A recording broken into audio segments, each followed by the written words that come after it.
This week in NWP, you know, I spent the last 2 weeks trying to come up with something for here, and I got nothing. Let's just roll the music and get on with it. Come in and put your weary feet up. Come in and gently close the door. Our time will leave you intrigued and wanting more. Remove your clothes. Listen to those headphones. Take off your pants. Relax.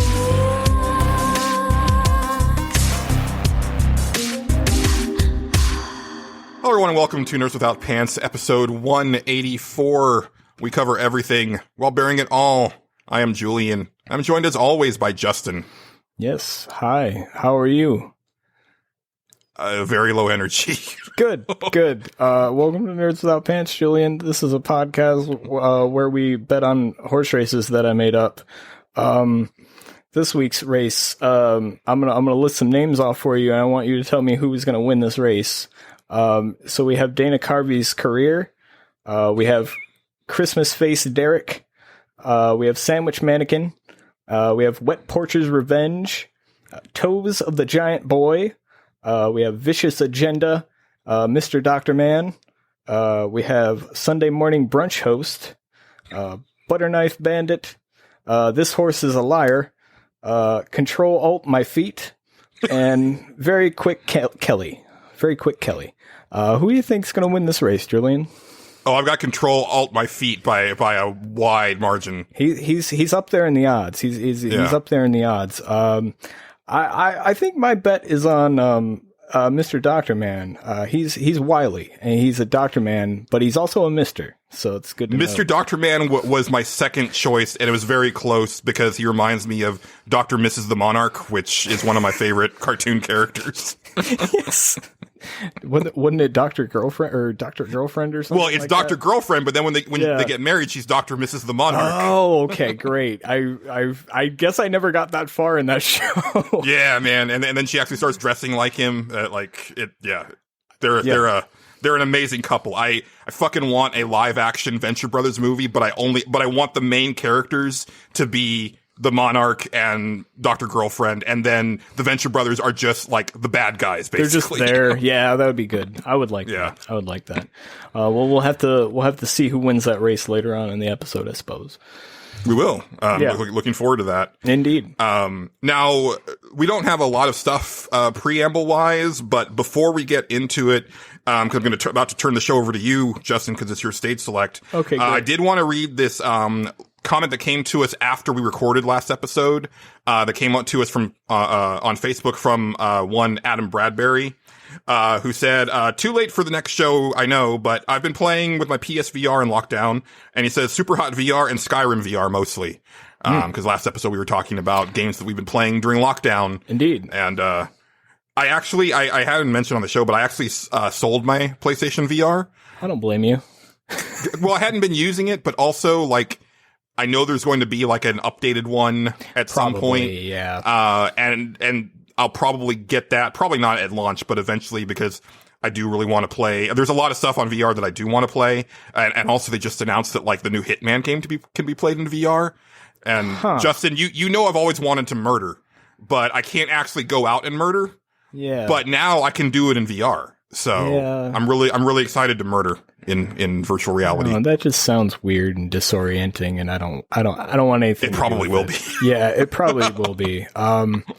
But I would like to say in my preamble that I am watching dogs, and if one of them barks or something, I apologize, but my dogs are assholes. So I can't control them. But she's on your bed right now. She looks so cute. Oh, this one's fine. It's the other one that's an asshole and barks at things. She's actually a good dog, but she thinks she's hot shit sometimes. So yeah. All right.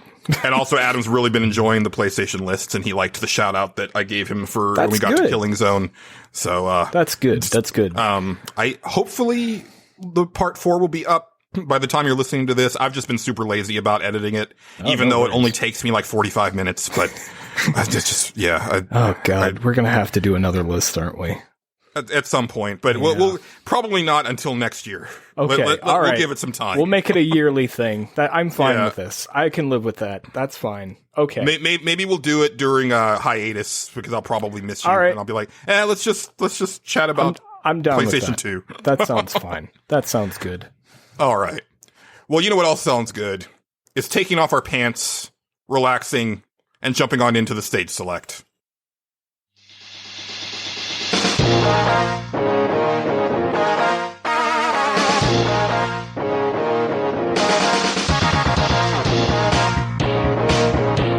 Justin, I'm going to go ahead and turn things over to you because this is your show, sir. That sounds very irresponsible of you. But here we go. I wanted to know what people would mod into video games. I wanted people to make up their own mods because I like modding and I think modding's cool. But basically it was just like, hey, make any weird fucking gameplay change you wanted. Right. And I think, Or cosmetic. yeah, exactly. It could be anything big or small, and that's what's kind of fun about mods. In fact, most of mine are really fucking dumb. Like, our listeners like went all out and did some really cool stuff, and I was like, I got nothing on that. So, oh well, here we go.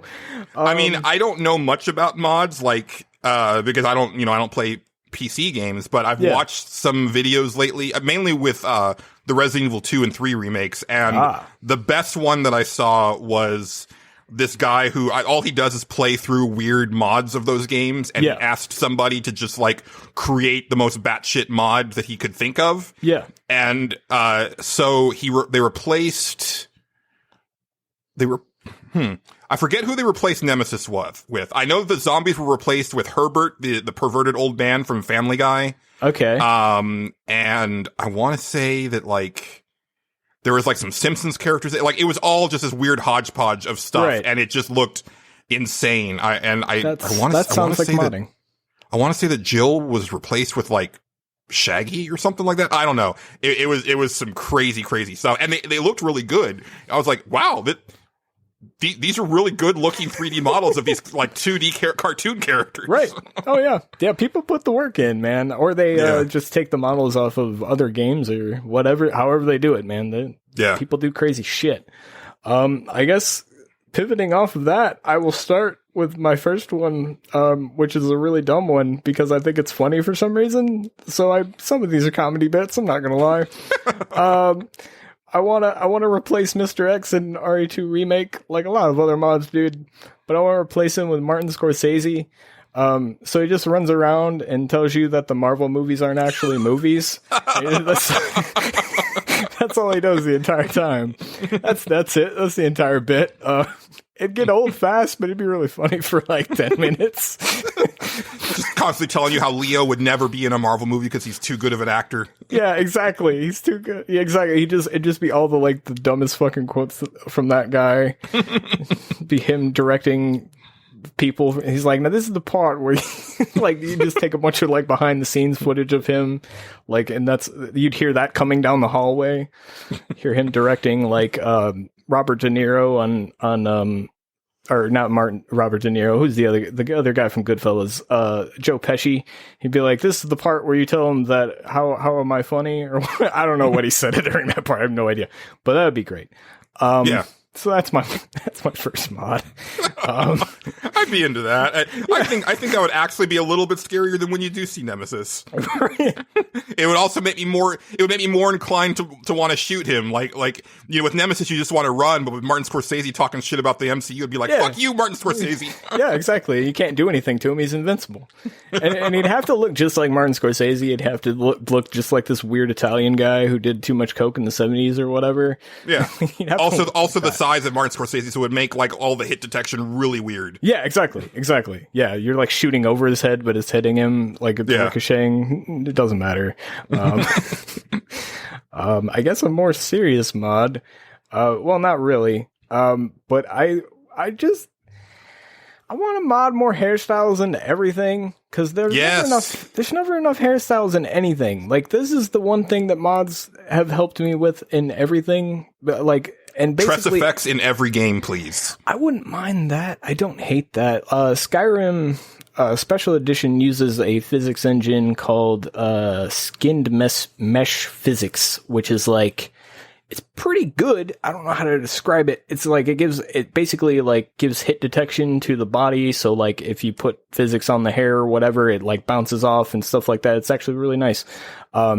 Really taxing on your PC though.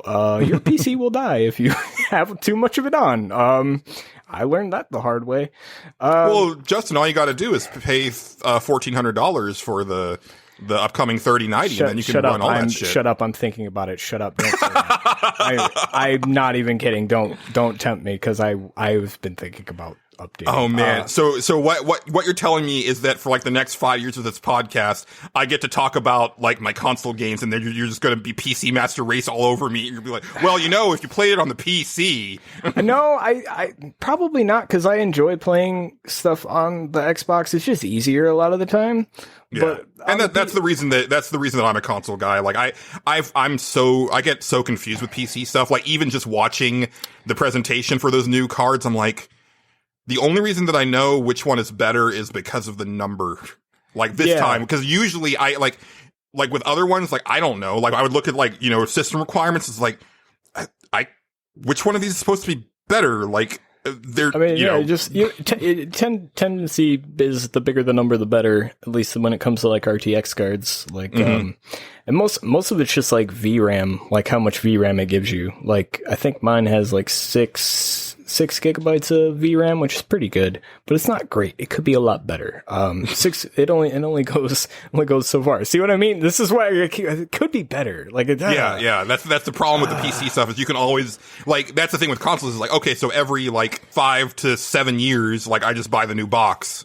Well, this generation was a little different because of the mid console or mid generation refreshes, but otherwise you're good to go. Yeah. Where with PC, it's like, well, you can always keep tinkering with it, and you can always get a little bit more out of it. And I'm going to tell you what it's going to come down to, because right now the card I have right now is totally fine for the PC games I play. I don't usually play anything system heavy. It's usually just like the more indie stuff that comes out only on PC, like that one Korean strategy game that I liked, that only came out on PC. Stuff like that.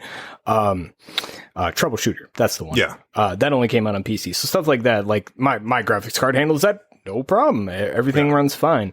So I'm good. Oh, but come on, dude. Like if you could run like Cyberpunk 2077, that is I was just going to say that it's going to come down to if Cyberpunk 2077 like gets a insane modding scene or something like that. And I'm like, okay, I gotta get a better graphics card to play all this stuff and mod it and do all this stuff. That's exactly what it's going to boil down to, sadly. Yeah.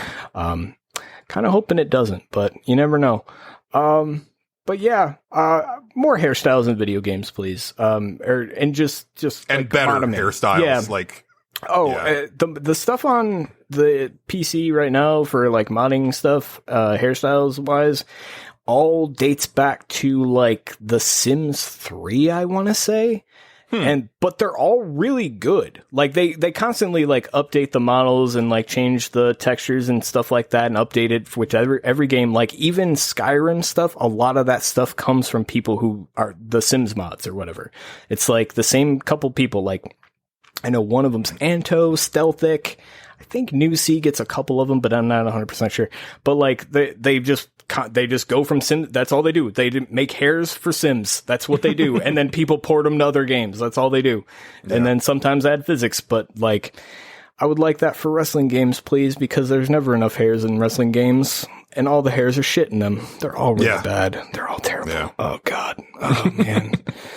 But yeah, more of that. And I would, if we're talking about wrestling games, just give me and there is actually a mod like this, but it doesn't work particularly well on the PC, and it's only for like one of the older ones, but I would like to be able to put my own fucking theme music in, to WWE Yeah, you games. Want that back in a bad way. I do, man. I miss that stuff. Like, I can do it in Fire Pro Wrestling. Why can't I do it in your shitty WWE game? You can do that so the mod that lets you do it, I'll explain how it works. basically what it does is it takes the slot of somebody else's music, so you can only replace music in the game or something. And it's like a whole convoluted process as to how you have to do it.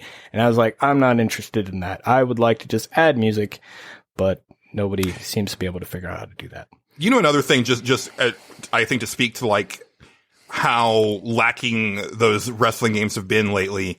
Why isn't the entire WWE music catalog available? Like, why can't you use theme music for anybody? Right? Like, 'cause they own all of that shit, I would imagine. To some degree, I think they do, but I think... Or at least the ones they do own, right? Like, I was going to say, there is definitely some weird licensing stuff with some of the older shit, and I can't remember exactly which ones it was. There was one...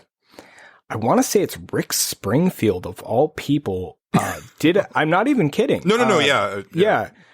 I think it was Rick Springfield. He went in and did a couple like guitar riffs or something for some of the older stuff, and he somehow retains certain rights to that, and that's why they change a lot of the older music if you go back. Yeah, like I'm not expecting them to have like the Ruthless Aggression like album stuff in there, because that was all like regular bands recording theme songs, but you know, like Brutus the Barber Beefcake's theme song, or like, you know, that type of stuff, or like a lot of the Attitude Era stuff that was done in-house. Like, the wrestlers may be long gone, but like maybe you just want to use that because it vibes with like a character you're creating, or you want to create that specific wrestler, you know? Well, I think they still own some of that Ruthless Aggression stuff, because I know, I remember the rap album that they made, and it was for X-Pac or whatever, and they had him come out to Run DMC or whatever. Mm-hmm. I'm pretty sure if you go back on the WWE network, when he has that theme music, it's still Run DMC. Like because there's like a performance with them on it and everything. So yeah, I'm not 100% sure how the rights to that stuff work, but yeah, it's so weird. Like I think a lot of that stuff really needs to be updated with, you know, the future in mind now, because like, you know, we've talked about it on the show, but it's like, it's bullshit that like you can't play Alan Wake the way that it was intended, because all that music is gone if you unless you don't patch it. Yeah, I'm thankful for the new Tony Hawk has all the old songs in it, because that game is not the same without that music. It just isn't. Yeah. And the new stuff that they added is not very good. It's kind of bad. New things are bad. No, not necessarily. There's some stuff that they chose that wasn't in the original, that at least not that I remember, that I was like, no, this fits with the time. This is a music from that time period, so it totally works. Right. And then there's some stuff where it's like, this is very today, and it's not good. There's some stuff that's from today that I'm like, you know what, this is not bad. This fits. This is pretty good. But some stuff I'm like, oh no. I don't know about this one, guys. I don't know what you're thinking about this one. I guess you paid the money, so you got to put it in there. But yeah, I did see that you can like uncheck songs, which is a really nice feature. Like, yeah, I need to get in there and do that with some of those tracks. Because if I could have done that on Dave Mirra to get rid of that Sublime song, that would have been perfect. Oh, what Sublime song? It was that one that I keep talking about, because I think it's Sublime. Because I would hear it constantly every day, because it was in the training level. Oh yeah, that's right. If you hear it every day, what is it? It's that, and then it's also Dragula from White Zombie, because that's in like 5 games. I'm not even kidding. I mean, Tony Hawk has Power Man 5000, and I'm not gonna lie, that shit came on, and I was like, this is fucking great. This shit's so bad, it's amazing. All right. So what do you got, Julian? What is one of your mod things that you have created? Well, again, you know, I'm not too well versed in mods, and this one, I'm not even sure how this would work, but I would like to make like a blanket mod for all 7th generation games that puts color into them, Justin. I for some reason, just I guess because a lot of people have been talking about like, oh, we want to see this series from the PS3 come back on the PS5, you know, so there's a lot of YouTube videos like showing like Resistance or Killzone and stuff like that. And it just reminded me like, oh, right, like everything was just like drab, gray, and brown for like 10 years. It's like, not just games, movies too. Like for some reason, everything was this weird, like washed out thing. I guess we were very depressed then, and we should have saved it for now. It was the second coming of grunge. Yeah. So yeah, I just want to see these games in color, like in full color, instead of this weird sepia and monochrome and what have you. Like stuff just looks so boring on those systems. It's really hard to go back to them because of that for me. So what we could do is if they'd have to come out on PC, and we'd have to hope that our buddy Boris, who makes the ENB mods, would make them. That would be the way to do that, because that adds a lot of what you're talking about, basically. Oh, yeah? Yeah, ENB, like, so Skyrim, like, it's sort of colorful. It's colorful in spots, but, like, it's still, like, it's a 2012 game. Like, it's definitely in that era of... Exactly. Yeah. But when you add ENB effects, what that basically does is it changes the lighting and basically like certain... And what's ENB? Does that stand for something? I do not know what it stands for. Okay.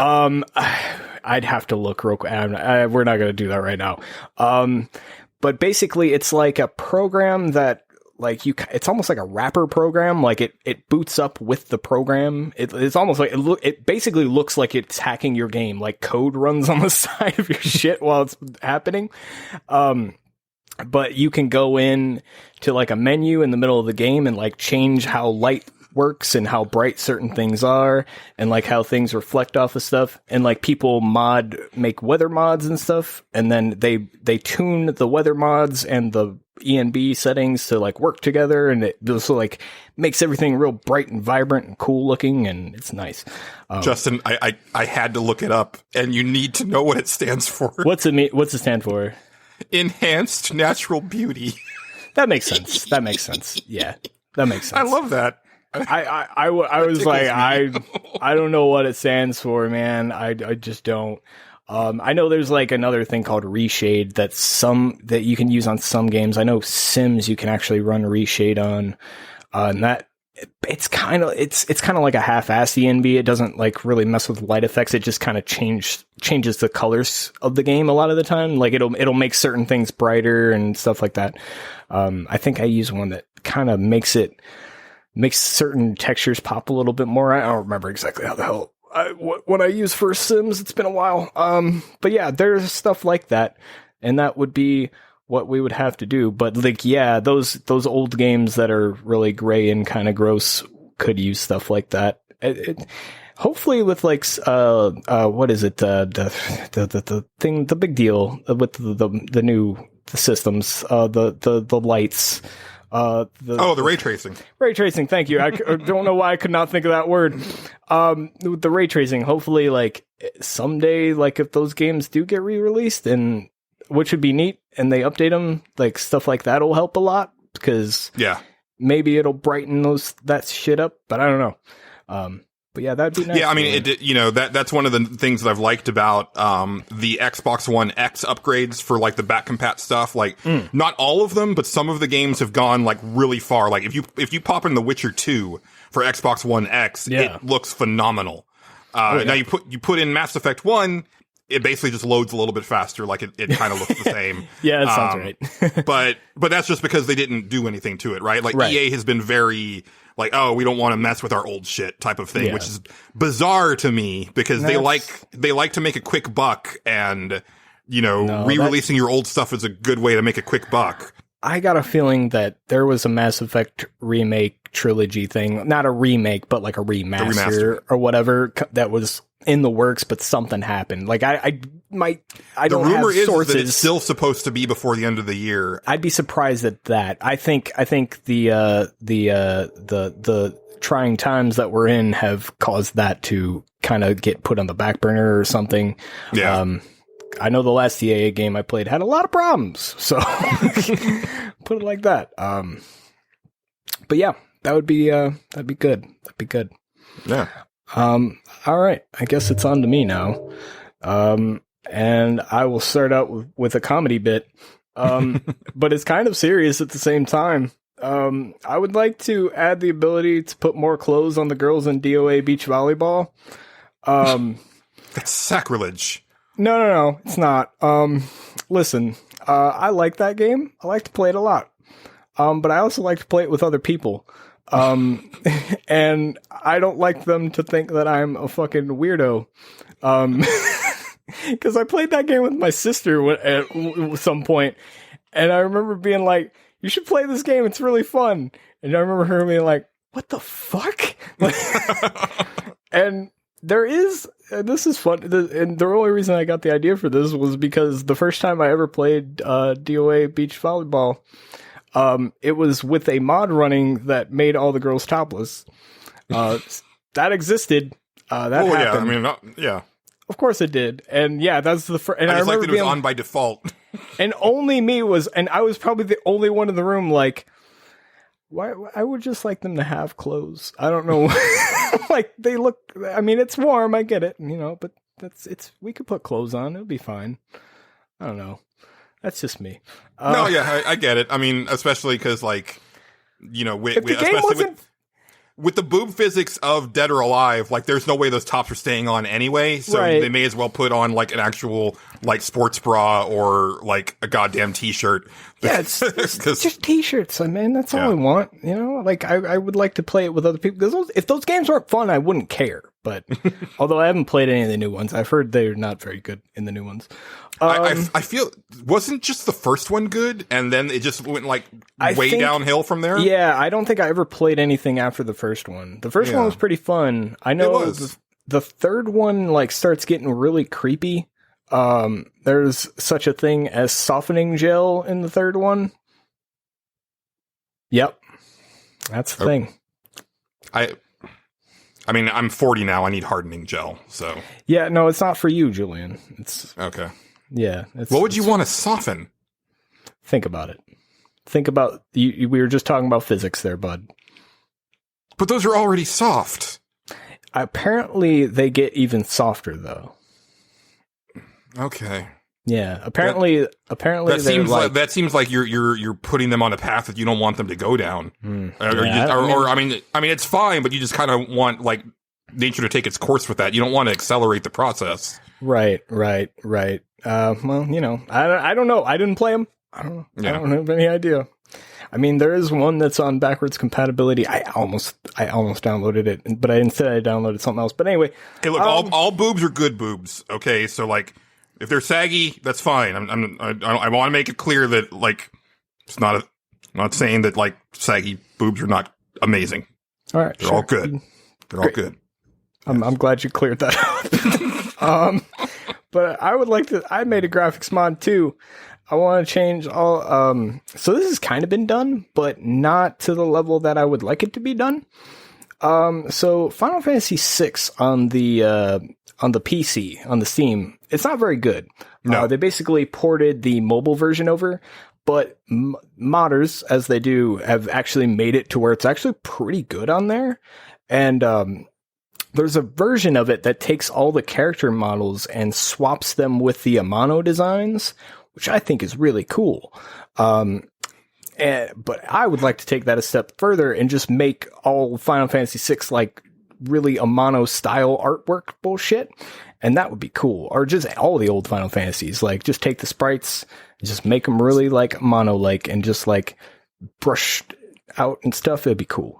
So when you say that, like, it replaces them with the Amano designs, do you mean that, like, somebody actually, like, went to the trouble of, like, creating pixel art of these characters and animated them, but they did it in the Amano style? Yes, like using his original designs. I believe it's called A Realm Reborn is the mod I'm thinking of. So, like, Terra has, like, blonde hair and Terra the dress has blonde hair and the dress and all that stuff. Yeah, somebody went in and changed all the sprite work and did all that stuff. Not for everyone in the game, but, like, the main characters and stuff like that. Yeah, that's all you would want. Exactly. Yeah. It's pretty cool. And they took the soundtrack that's in there, and the soundtrack is great. The Super Nintendo one, don't get me wrong, but they put all the, like, the orchestrated versions and shit in there and stuff like that. And that shit's really cool. Like, like, especially that opening scene with the full orchestra going is like, it's pretty badass. But I would like that to just, like I said, I would like that, but for all of those games, and, like, just go a step further and make them even more artworky. That'd be neat. I doubt it. I know that would be hard. But again, we're in magical Christmas land where we can do anything. It's fine. Yeah. So I also have a Final Fantasy one, but it's not as ambitious. go for it. And actually, now that you mentioned it, like parts of this would extend to other games, but I'm wrapping up my second listen through of No Cat playing Final Fantasy VII because I just love that show, and I think that game still looks really good in HD, like on my Xbox and or on PS4. So all I want to do to like those versions of the game is I want to mod in a new translation. I'm sure one exists. I'm sure that some fan has made a really good, coherent translation of that game the way it was intended to be translated. Right. Yeah, there's definitely stuff like that for almost any of them that are on Steam. I could be wrong, but I think the Final Fantasy VI one, there's one that changes a bit of the script here and there to where it's actually supposed to what it's actually supposed to be. I'm not 100% on that. They might have based it on the Game Boy Advance version, because that one, like the GBA versions of 4 and 6 have like a much better translation than the Super Nintendo versions. Yes, they do. I played Final Fantasy 4 I don't know how many times, and then finally I played on GBA and realized that like Kain was raised as Cecil's brother. And I'm like, what? like that was not in the Super Nintendo version at all. Right. Yeah. yeah. So yeah, I want that, but then also just what you were talking about, I want to go a little bit further. I also want to mod all of the, 7, 8, and 9's re-releases to get rid of those goddamn mobile menus, because they are just the ugliest looking things.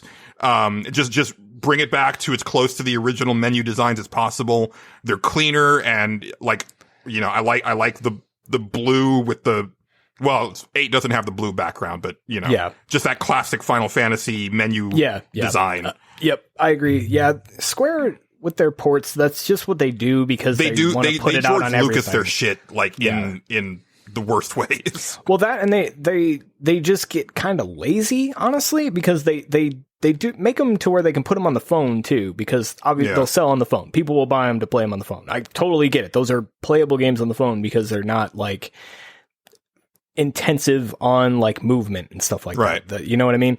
RPGs are good like that. But when you make it to where like everything's like touch based and stuff like that, that's why Final Fantasy VI it's so weird. Like you click on the menu itself and it's like, what are we doing here? I don't understand. This is not how I want to play this. And thank God you can mod that out.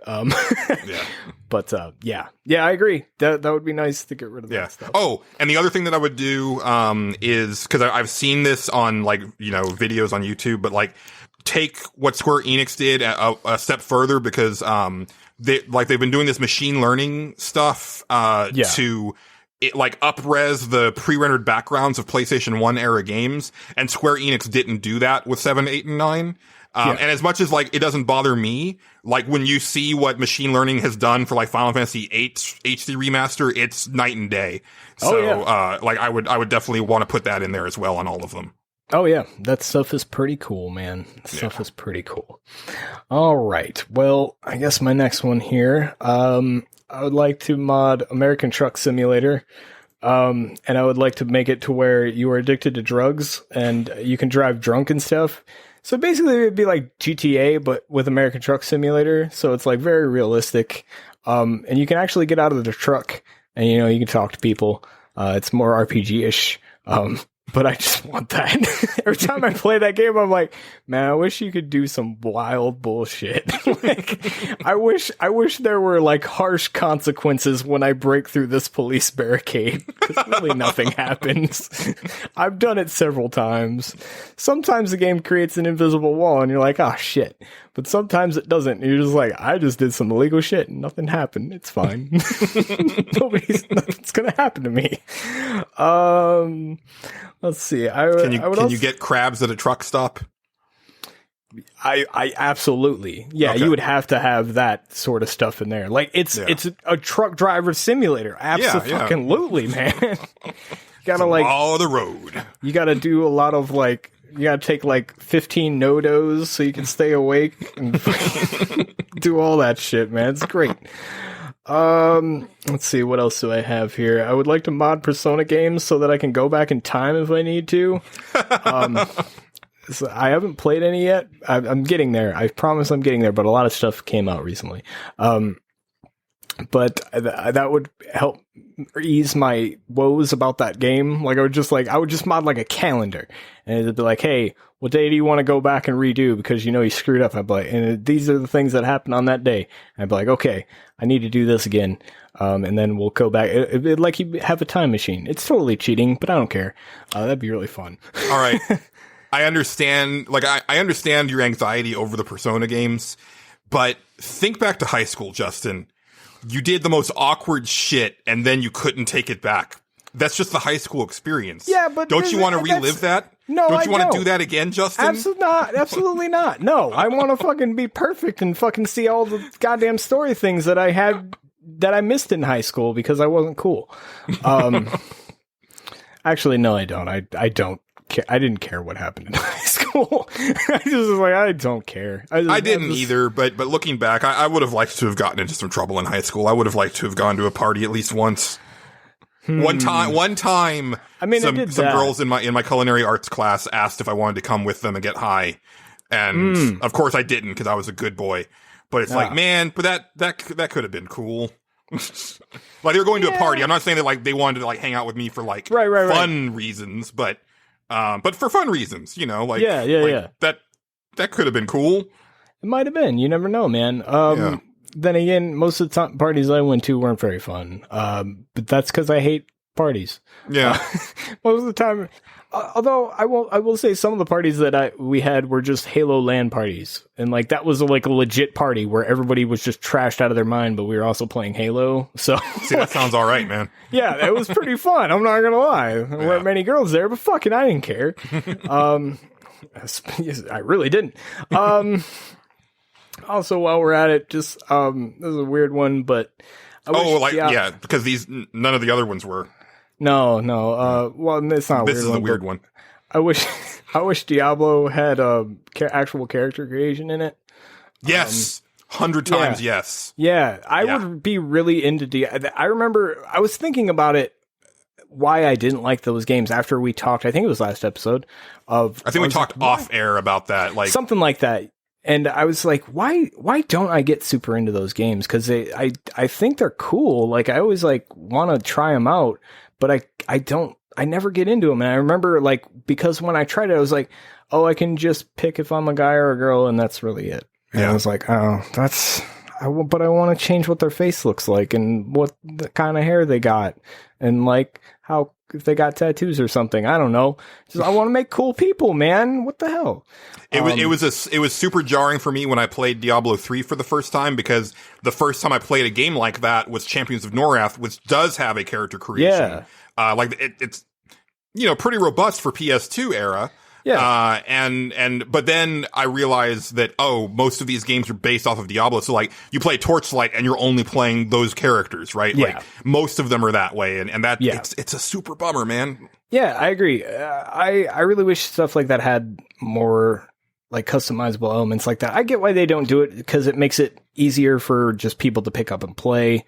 I understand, but at the same time, I'm like, it doesn't have to be super complicated. Like you can just let me change skin and hair color if nothing else. Like I mean, look, like maybe it's hairstyle too. Here's a weird example, but the Tony Hawk character editor almost has like nothing going on, but it's just enough to where I'm like, yeah, that's fine. Like it's a character I made. It's great. I could totally go with this. I can dress him up in stupid clothes and it's great. I don't need much. I just want a little bit, so I can feel like attached to that character, especially if you're going to spend like 100 something fucking hours with them. Like, yeah, that'd be cool. So I guess that wasn't a weird one, but I would like that. No, I would too. Yeah. And I think, there's a lot of reasons, because I've played a bunch of these games now. And I haven't gotten as sucked in as much as Diablo 3. And that's for a lot of reasons. I think part of it is just like the feel of the gameplay and the design of the armor and stuff like that. But I would probably get into more of them if I could create my character and, Especially if you let me go deep, like if you let me change like size and, you know, height and stuff like that. And I'm not saying you need to let me like change like their nose shape and stuff like that, because you're not going to notice that detail in a game like that. But at least like if I could make like a really tiny elf character. Cause I love making small characters because I'm 6'2" in real life. So like whenever I play like RPGs or stuff like where I can create a character, I always go with a short character. That's why I played a Taru in Final Fantasy 11. I was like, I'm going to be a 2-foot tall monk of doom. That's cool. Yeah. I'm with you, man. I'm with you. That'd be cool. Yeah. All right. Do you have any others, Julian? I have one other. I'm not going to talk about this in Consumption Junction. Cause I'm doing it for games my mom found, so that'll be in a later episode of that. I'll let you guys know when it's out, cause it's not gonna be for a long time. But I've started playing Mass Effect 1 again, for a guest appearance on that show. I just gotta say, I still, like, fucking love that game. Like, I am so in. It's a good game. Literally, like, in this past week, I've played so much of Mass Effect, and I'm doing it's because like at first I was like, okay, yeah, I'm just gonna throw this on easy, and I'm just gonna like mainline the story, and it's like, oh no, I gotta do all of the side content again, don't I? And it's like, yeah, I do, because I like all this shit. Oh yeah, you have to, yeah. But you know, there's improvements that could be made to Mass Effect, and part of it. So. And the reason that I came up with this for this mod section is something scared the crap out of me. I was watching this video where they were talking about the rumor of the Mass Effect trilogy, remaster thing. And they were talking about like, oh yeah, like with Mass Effect 1, since it's like the worst one in the series, like they should like, you know, change the combat to make it just like Mass Effect 2. Oh no. And I was like, oh no, that's a possibility, isn't it? Like shit. And it's like, maybe I don't want a remaster of this series. Oh, that would really be sad. No, it would, yeah. So I would like to do like a general mod pack from the first Mass Effect where you fix the inventory management so that it no longer sucks ass. You improve how easy it is to swap weapon mods, because weapon mods are actually really useful in that game, especially if you're playing on higher difficulty levels. But it's so cumbersome to mess with that, like, I'm playing it on casual, so I don't have to worry about it. Like, everything just dies when I pull the trigger. Usually within like 2 hits. In hindsight, I probably should have put it on a higher difficulty just because I'm so good at that game at this point. Yeah. And then, I would change the Mako controls and the physics. You know, I don't hate the Mako as much as most people do, but it's got problems. So, you know, maybe switch it to where the right trigger accelerates and the left trigger brakes, and, you know, then just use the right analog stick to aim your gun and then shoot with like the trigger, or not the trigger, but like the bumper or one of the face buttons, and you're fine. Cause it's got the strangest control scheme. And also the game doesn't tutorialize at all. So like, if you don't have the physical manual, you're kind of fucked. So I would fix that. And then, also kind of going along with your earlier idea, way more hairstyle options for create a character. Mass Effect 1 has some of the worst hairstyles in create history. I keep thinking, so I know, I'm not 100. No, I keep thinking. I think that's Andromeda that has a modding scene. Maybe they don't. Maybe they do. There's got to be mods for those first 3 games. For those first 3, because they're out on PC. I almost went and looked, and I kind of just was like, nah, that's too much work. Yeah. I'm guessing some of that stuff is, but I don't know about the hairstyle stuff. But yeah, that would be good. Mass Effect had a good character editor for its time, but I feel like if I went back to it, I'd be like, God. I was still pretty impressed with the character that I was able to make. Okay. I modeled him after Benjamin Sisko from Star Trek Deep Space Nine, but I was trying to make him look like badass Benjamin Sisko from season 3 and beyond, where he shaves his head and grows a goatee, but you can't do a shaved head on Mass Effect for some reason. So he's just got like the Marine buzz cut. And I was like, yeah, but I really wanted to be bald. Like that's really weird that you can't be bald. You can be balding. You can get the Picard, but you can't get the Cisco.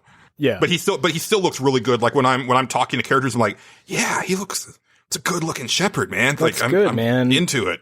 Man, every time I made a character in that game, like it would look so good on the character editor screen. And then like you'd get it in a different light and it'd just be like, oh God, I need to fix everything. And you couldn't fix them.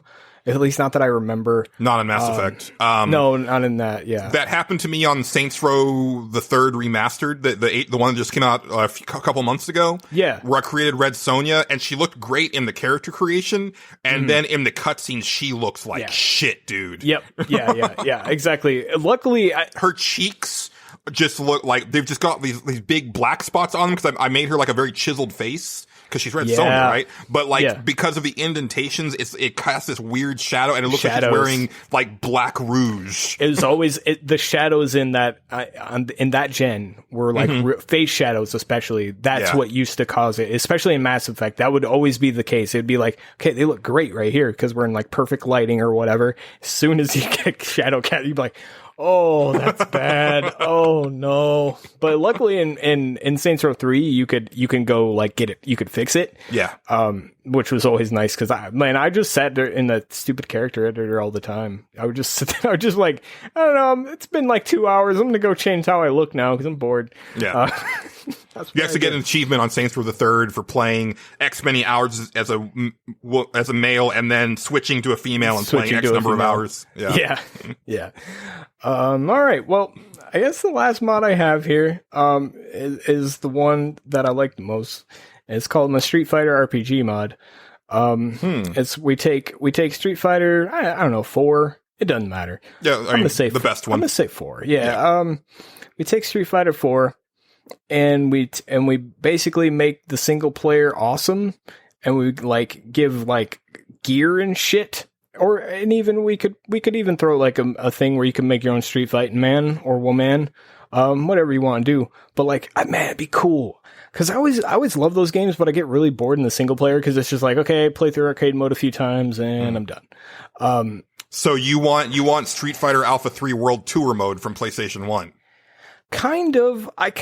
Yeah, that's the mode that comes to mind. Yeah. The other where you get to one do crazy shit like mine was I took Akuma, and then you could do a thing where like one of the perks you could add to him was you could cancel his moves. So you could do a regular like Dragon Punch combo, but then cancel into like his super air fireball, which was like just really fun to do. That's right. You got different little like things. I remember that mode now. Perks, yeah. That shit was cool. Yeah, exactly. Give me something like that, or just like, or even like the one that came to mind for me was so.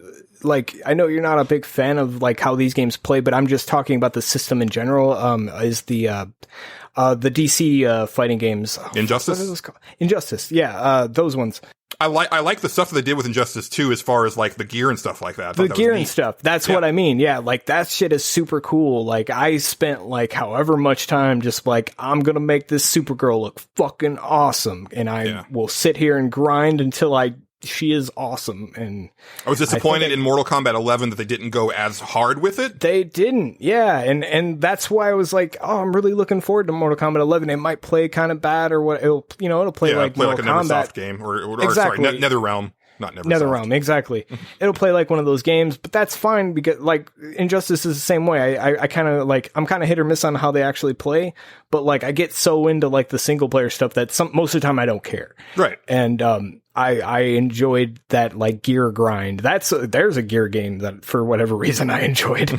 But yeah, I would love that for Street Fighter, man. That'd be really fun. Like, I don't know, Pink Chun-Li kicks even faster. Her shit does her bicycle kick, or not bicycle kick, spinning wheel kick, spinning bird kick. God, that took me a while to get there, didn't it? So spinning bird kick does even more damage if you wear these boots. These boots are even better. I'd be like, yeah, this is cool. This is a fucking cool game. Like, I love single player modes in fighting games, and most of them don't get it right. That's a game that came out this year. Grand Blue Fantasy or whatever, right? The Versus one. The Versus one.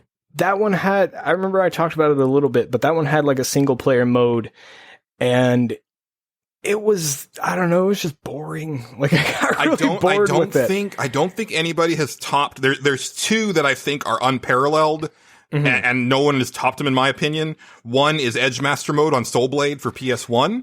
That's quite good. And then, did you ever play Tobal number 1? On PS1? No, I think I did, but I barely remember anything about it. I'll be honest. I remember the characters real well, but there's a mode in Tobal number 1 that is basically a roguelike.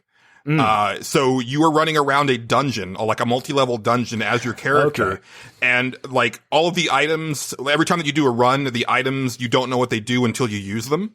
So you can have like a really good run or a really bad run, because it'll be stuff like, oh, like this levels you up, this levels you down, this like shrinks your health, this one like poisons you, this one restores your health, all sorts of stuff.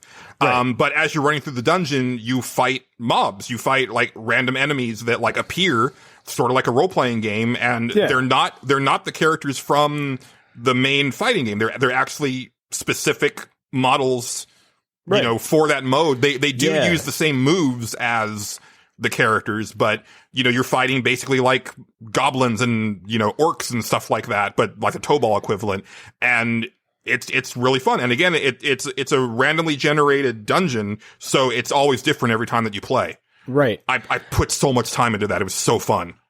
The single player campaign mode that comes to mind for me, and it's a Soul Calibur game, was Soul Calibur 3, actually. Oh, I didn't play that one. Yeah, a lot of people didn't, and I don't blame them. It was only for the PlayStation 2. It was not like the best playing one there, but that was the one that introduced character creation. And their entire single player mode was almost like you had like a crew of people, and like I think you could edit each one or something like that, and I believe they leveled up as they went, and something like that. I'd have to look into it, but that I remember like loving that single player mode. I played through it so many times, and it was basically like you'd get to a thing and like you attacked whoever was occupying this space or whatever. I do not remember exactly how it worked, but I remember loving it. It was really cool. And I actually really like Soul Calibur 6's mode. It's actually pretty similar to that mode. Like you get equipment and stuff like that in this one, and like your stats slowly go up and shit like that. Like you can go fight like a level 50 dude and he will wreck your shit, like and stuff like that. And it's pretty neat. And you make your guy and you fight a bunch of like weird made up people, and that shit's hilarious. There's a story, but nobody cares. It doesn't matter. None of it matters. It's all nonsense. But I remember I sat there and played through that entire thing and had a blast with it. And I've been playing Soul Calibur recently because I've been really fucking bored. I was waiting for Tony Hawk to come out, honestly. And, I haven't gone back into the single player in a long time, but they put out, what's her name? The girl with the umbrella. You know who I'm talking about? I know who you're talking about. Yeah, exactly. Yeah, the cool samurai lady with a fucking umbrella. She's fucking awesome. I like the design. I don't like the way she plays. She's really defensive. That's what I always liked about her. Yeah, her and the one where they specifically are like, we're gonna make a woman that isn't like barely covered. Hilda. Like, I love her design, but like she's very stiff, and I don't like playing with her. I think she's really fun. She's also very defensive, but I always liked how she basically is is playing with ranges. Like her cross slashes are the short when you're in short range, and her kicks are kind of the same way. But like you keep them at bay with the lance, and if they get up close, that's what you use. It's kind of fun. I don't know. I like stuff like that. I like to play with everybody. But yeah, just make better single player modes for RPG or for fighting games. Just do that. Yeah. Just make them better. I like them. I think I'm not buying another like fighting game for myself unless they say, hey, we're making Street Fighter Alpha 4 and we're getting Arc Sys to do like the engine. That would get me excited. They're not going to do that. I know. Let a man dream. Yeah. No, I want to play Guilty Gear. That looks cool. I'm a sucker for fighting games. I will play them for like a week and be like, oh man, that was cool. And that's kind of all I want from them. But like, I do like a good single player. Like Arc Sys makes terrible single player campaigns, man. They do. Recently they had Dragon Ball Fighters on sale. I think it was for like $15, and I was like, I played the demo of this, and the single player stuff was shit, and I know there's no way I'm getting online with this because like, oh no, even during that first demo, I was getting annihilated because I just don't know how to play those type of games. Yeah. Like in a competitive situation. Like it's a completely different skill set than a one-on-one, Street Fighter type thing. Right. Yeah. That one wasn't awful. Like, that one was, like, tolerable. It got old super fast, but, like, it was tolerable. It was not like, Blaze Blue, for example. Blaze Blue has one of the worst things I've ever seen, where it was like, hey, do you want to know what's going on in the story? And I was like, yeah, I would like to know what's going on in the story. And they go, okay, it's gonna take a while. We're gonna warn you now. And I was like, do you still want to do this? I was like, that's not comforting, but okay, I still want to do this. And I swear to God, it was like a half-hour visual novel that was 2 screens. It just switched back and forth between 2 screens and was just pure dialogue for, I shit you not, a half hour. I was reading fast and skipping through things because I was like, this is all nonsense. I don't care. And then after that, there was another like 15 minutes worth of visual novel stuff. And then it switched. And then a single round battle. A single round battle. And I was like, this is awful. You guys can't do this shit. But arcade mode's fun. So there you go. Anyway, those are my mods. I'm ready to go to listener comments. Are you ready to go to listener comments, Julian? I'm ready to go to listener comments, Justin.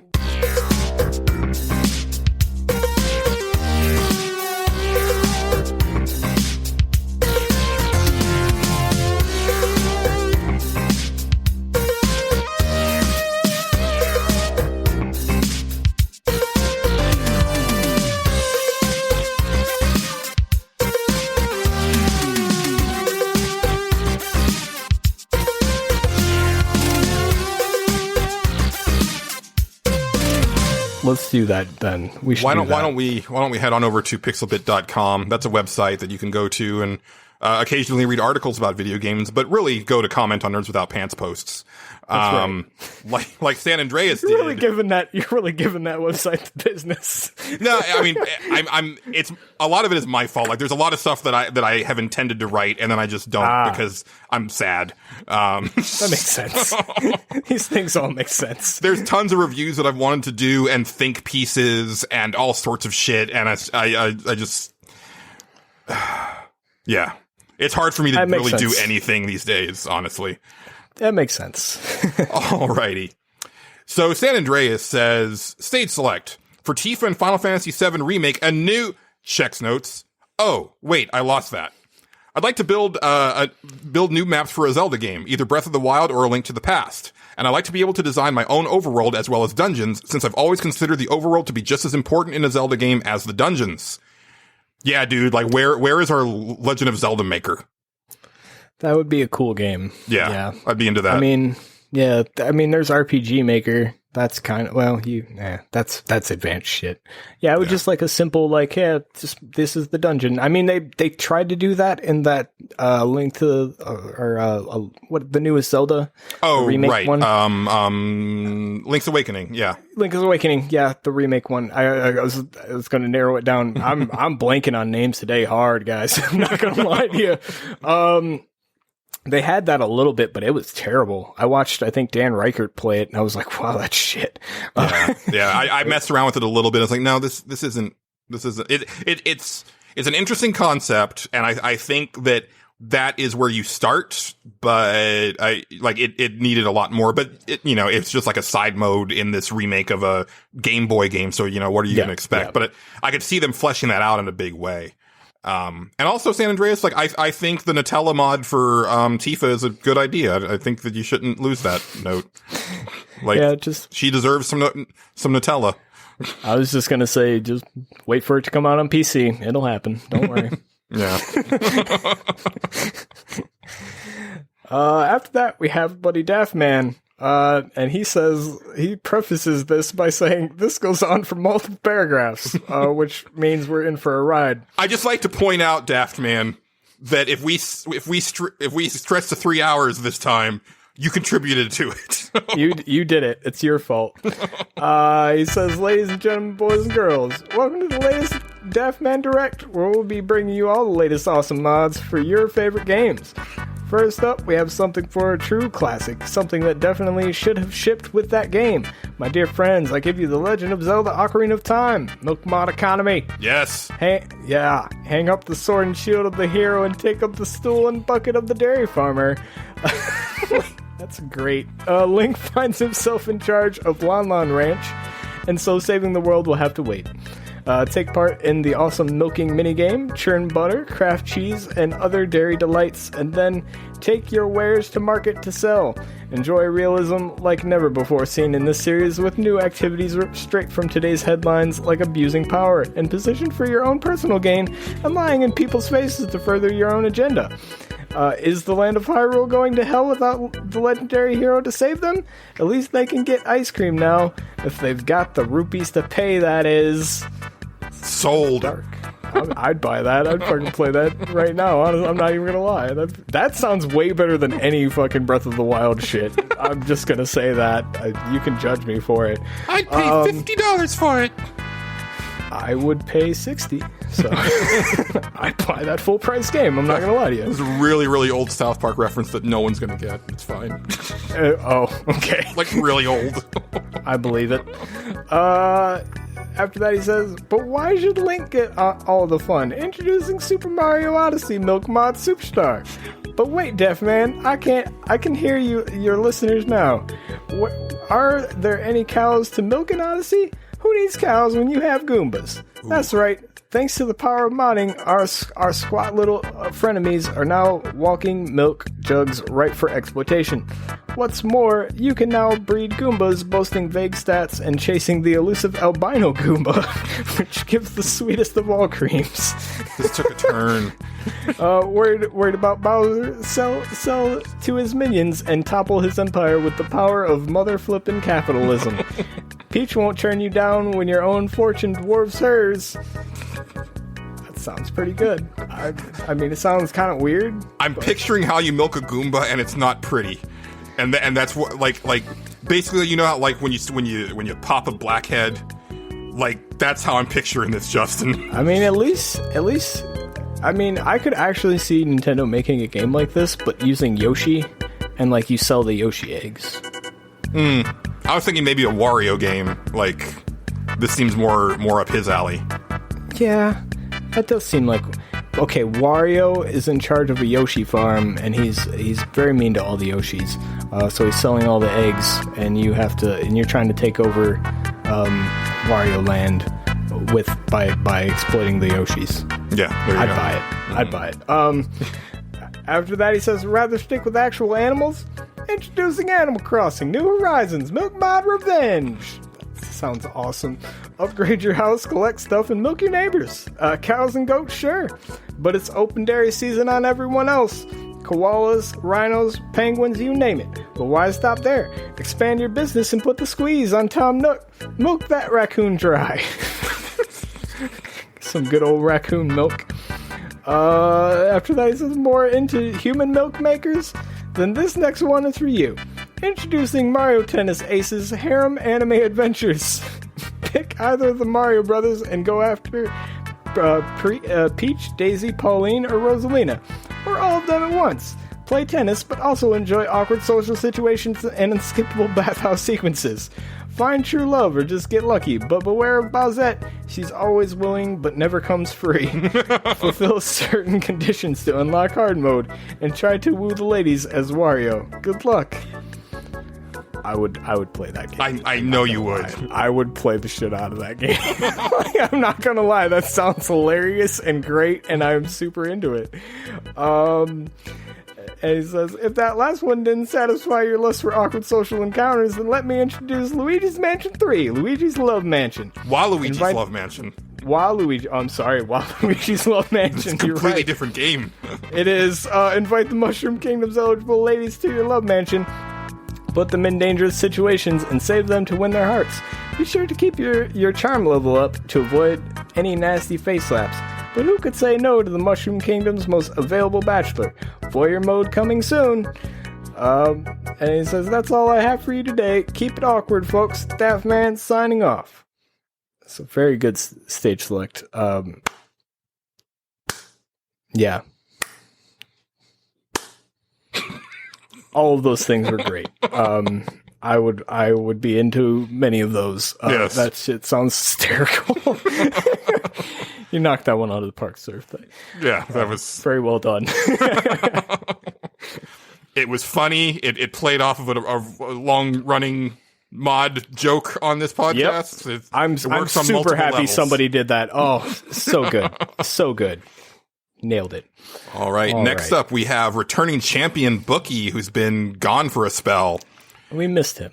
Yes, we did. He says, I can think of 3 mods I'd like to exist. Number 1, I've mentioned I like Deus Ex before, and I've also mentioned that I like the remakes the most when they fix or at least improve a broken game. So I'd like to see a mod that fixes up the maligned Deus Ex Invisible War. It's not the best game, of course, but there's a lot there. Some interesting story beats, a weird if ugly in that mid-2000s way aesthetic, and the occasional decent level. But man, is that game broken. There's a rumor that the engine designer left midway in the project and they had to hack the game together to ship, which is one of the reasons it has such tiny levels and map loading that pretty much unloads and reloads everything, which is apparently why the PC version minimizes the application between levels. Of course, it could also use a heavy coat of paint for the graphics and better voice work, and of course the stealth system is a mess. In fact, if there's ever another Deus Ex, I know people are clamoring for the original to be remade, but why mess with perfection? And that already has a lot of good mods. I would like to say that I own a PC version of Deus Ex Invisible War, but it was only to get it signed by War Inspector. Nice. So yeah, I think it might be sealed. I think I found a sealed copy of it at Half Price Books for like cheap because it's nice. Invisible War, and then I was like, oh, hey, Mr. Spectre, because like I knew that he was going to be at this classic games show, and I was like, I don't have any War Inspector games, and I need to find something, and then I happened to find that. I was like, okay, perfect. Nice.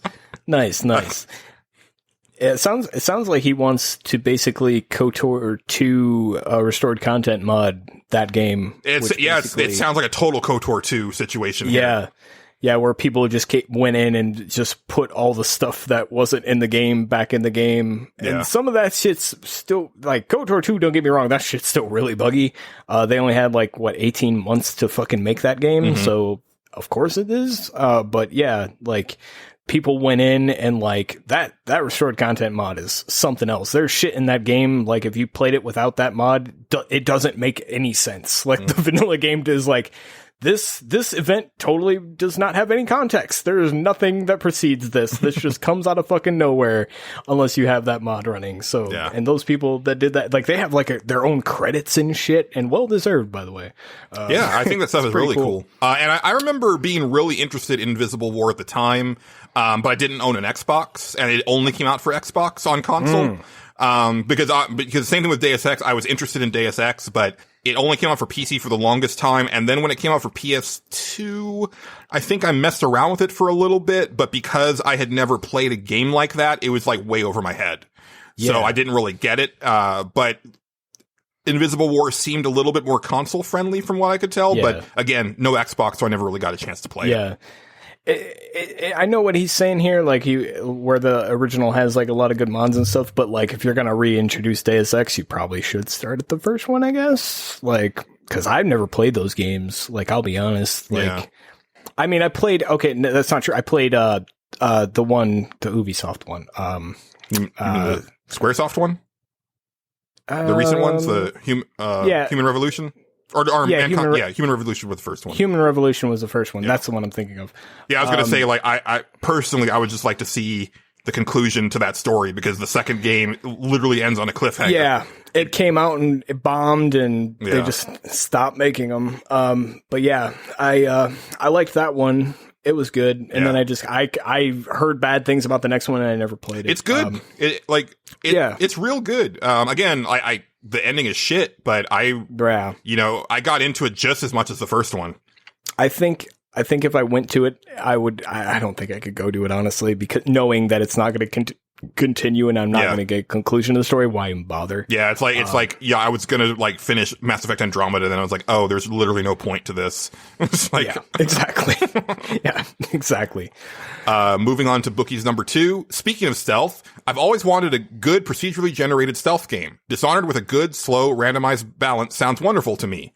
I don't think for me it even needs to be generated maps or anything. A mixed room block system a la Spelunky with some dynamicness to it. Maybe power-ups in areas or bonuses you get if you complete objectives would be neat, and a little bit of randomized enemy placement to keep things fresh would be a lot of fun.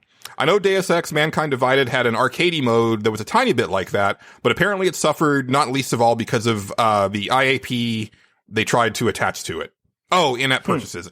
People have been throwing around a lot of these things for like the microtransaction stuff, and I don't know them, and I get very confused. I get confused whenever I see anything like that, so you're doing better than me. Yeah. Someone was talking about that the Gotham Knights looked like it was going to be a GAAS game, and I was like, and I asked him, I was like, what's GAAS? And it was like games as a service, and I was like, okay. It took me 2 seconds. At first, my eyes got really big. I was like, what is that? And then I went, oh, games as a service. Yeah. Of course. Number 3, give Mario a fucking gun. So long, King Bowser. Yeah, fuck it. Why not? I mean, it worked for him in Mario vs. Rabbids. Yeah, he just gets a gun. That would be cool. That'd be a cool Mario game. Mario has a gun now, and he's sick of your shit. Like, it would be, just remake the original Mario Brothers, but Mario has a gun, and he just slow walks through the entire thing. He doesn't jump. He doesn't need to jump anymore. Mario falling down. No, he just shoots. You just walk up, shoot the first Goomba in the head, and just keeps walking. Yeah. Just walks all the way. Well, I was saying the name of it would be Mario Falling Down, like the movie Falling Down. Oh, okay. I don't know that movie, but I believe you.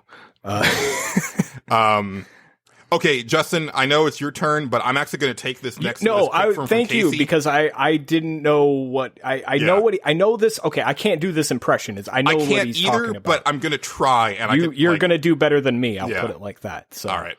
So Casey Curran over on Pixelbit says, Mass Effect mod for male Shepard to be voiced by H. John Benjamin. Let's assume I have the talent to reanimate Shepard to lip sync perfectly and access to H. John Benjamin for this. Your role-playing options would be between Sterling Archer and Bob Belcher. Imagine the one-liners. Joker, stop treating Edie like she's people.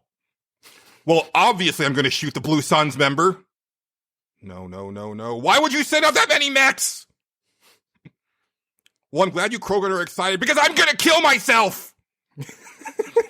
The last one was pretty good. Thank you. That one I was actually channeling more of Coach McGurk, but, you know. Yeah. Exactly. That's the... Get off the field, Brendan! No, I would fucking love that, because, like, we were actually talking on Twitter, me and Casey, and I was talking about Alpha Protocol, because I want to play that game. I've never actually like gone all the way through it, but I would want to play that too. I want to do my best version of Sterling Archer as I can in that game. Like the way that I spec him out, and also just make him as sarcastic as possible. But also just kind of, because the thing about Archer is he's an idiot, but he's also a really good spy. So like, well, as far as like the combat and stuff, he's really good with a gun and stuff like that. So it'd be like this weird bit of role playing. I don't know if you can actually pull it off in that game, but I'd love to try. Yeah. Who knows, man? That's one I never got into. Yeah. So I would like to try it. And also, I would like to add my own personal one. Liara. Go for it. Liara. What? Danger zone. Okay, we can move on now. All right. After that, we have Extrian. He's a good guy. He does things and says words on websites, and some of them sound like this. That was an intro I just made up. I don't know why I said all those things, but here we go. He says, Dante and Dark Souls. I want to mod Devil May Cry's Dante into the Souls games. Make all those damn bastards pay for ever looking my way. Having Dante wreck their shit in mere seconds would be so satisfying. Oh, so he's saying like actually like give you the mechanics also of Dante. Oh, like, yeah. Just wreck house. Yes, exactly. Like you're way overpowered to be in those games. I could be into that. Yeah, that would be pretty fun. I know somebody like took the time and made a Devil May Cry mod for Skyrim, believe it or not, where they like took and basically they took all of his moves and turned them into spells or whatever. And like I tried it once, it was pretty cool. Like they actually like spent some time. I was like, it was a little too janky for me, but like I was impressed that they got there. Like they had like air hike and shit like that. Like you could jump and like cast the thing and do it. Was really neat. Like I was like, man, these motherfuckers really fucking thought that out.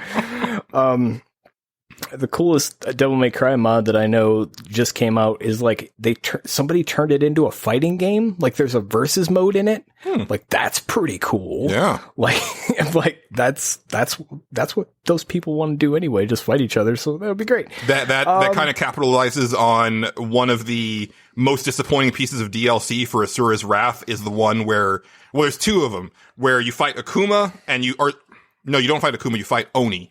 And you fight Evil Ryu, and they set it up like Street Fighter 4, but the controls are Asura's Wrath, so it feels weird. Like it doesn't. Like if they had just like gone ahead and like thrown in like a hacked together version of Street Fighter 4's controls in there, that would have been amazing. That'd been neat. Yeah, that would have been neat.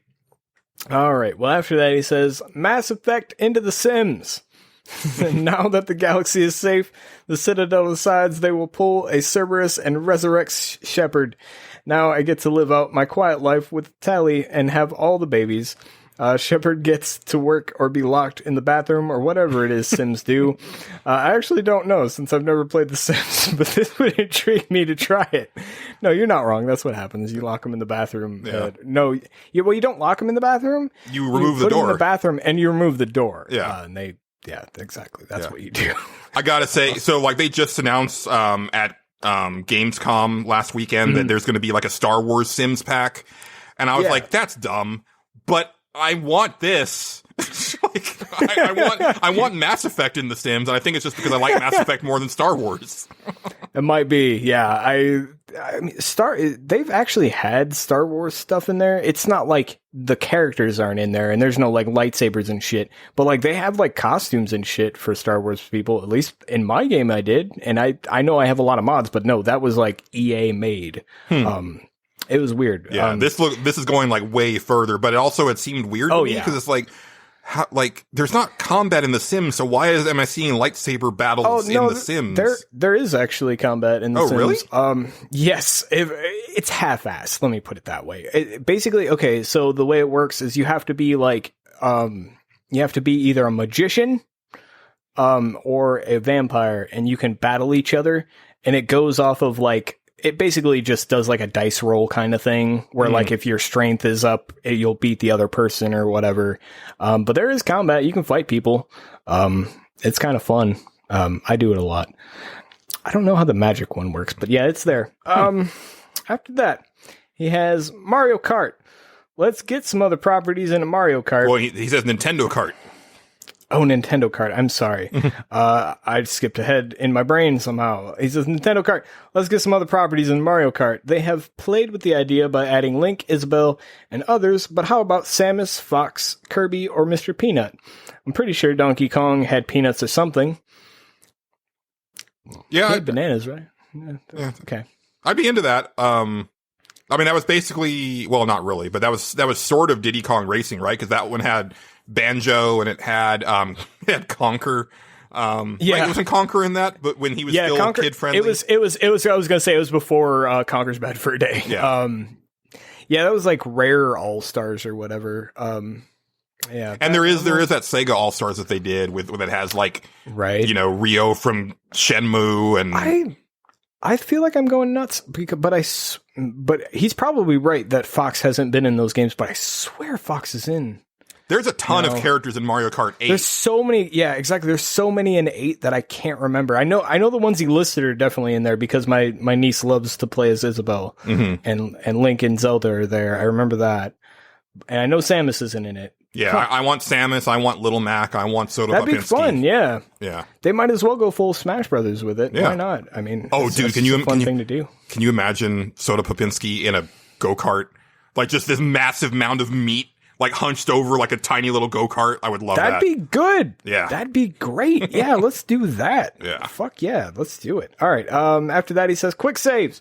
Finally, mod damn quick saves into every game. Why aren't quick saves in every damn thing? I don't always have time to hit your checkpoint, and I don't 100% trust my console to stay in rest mode.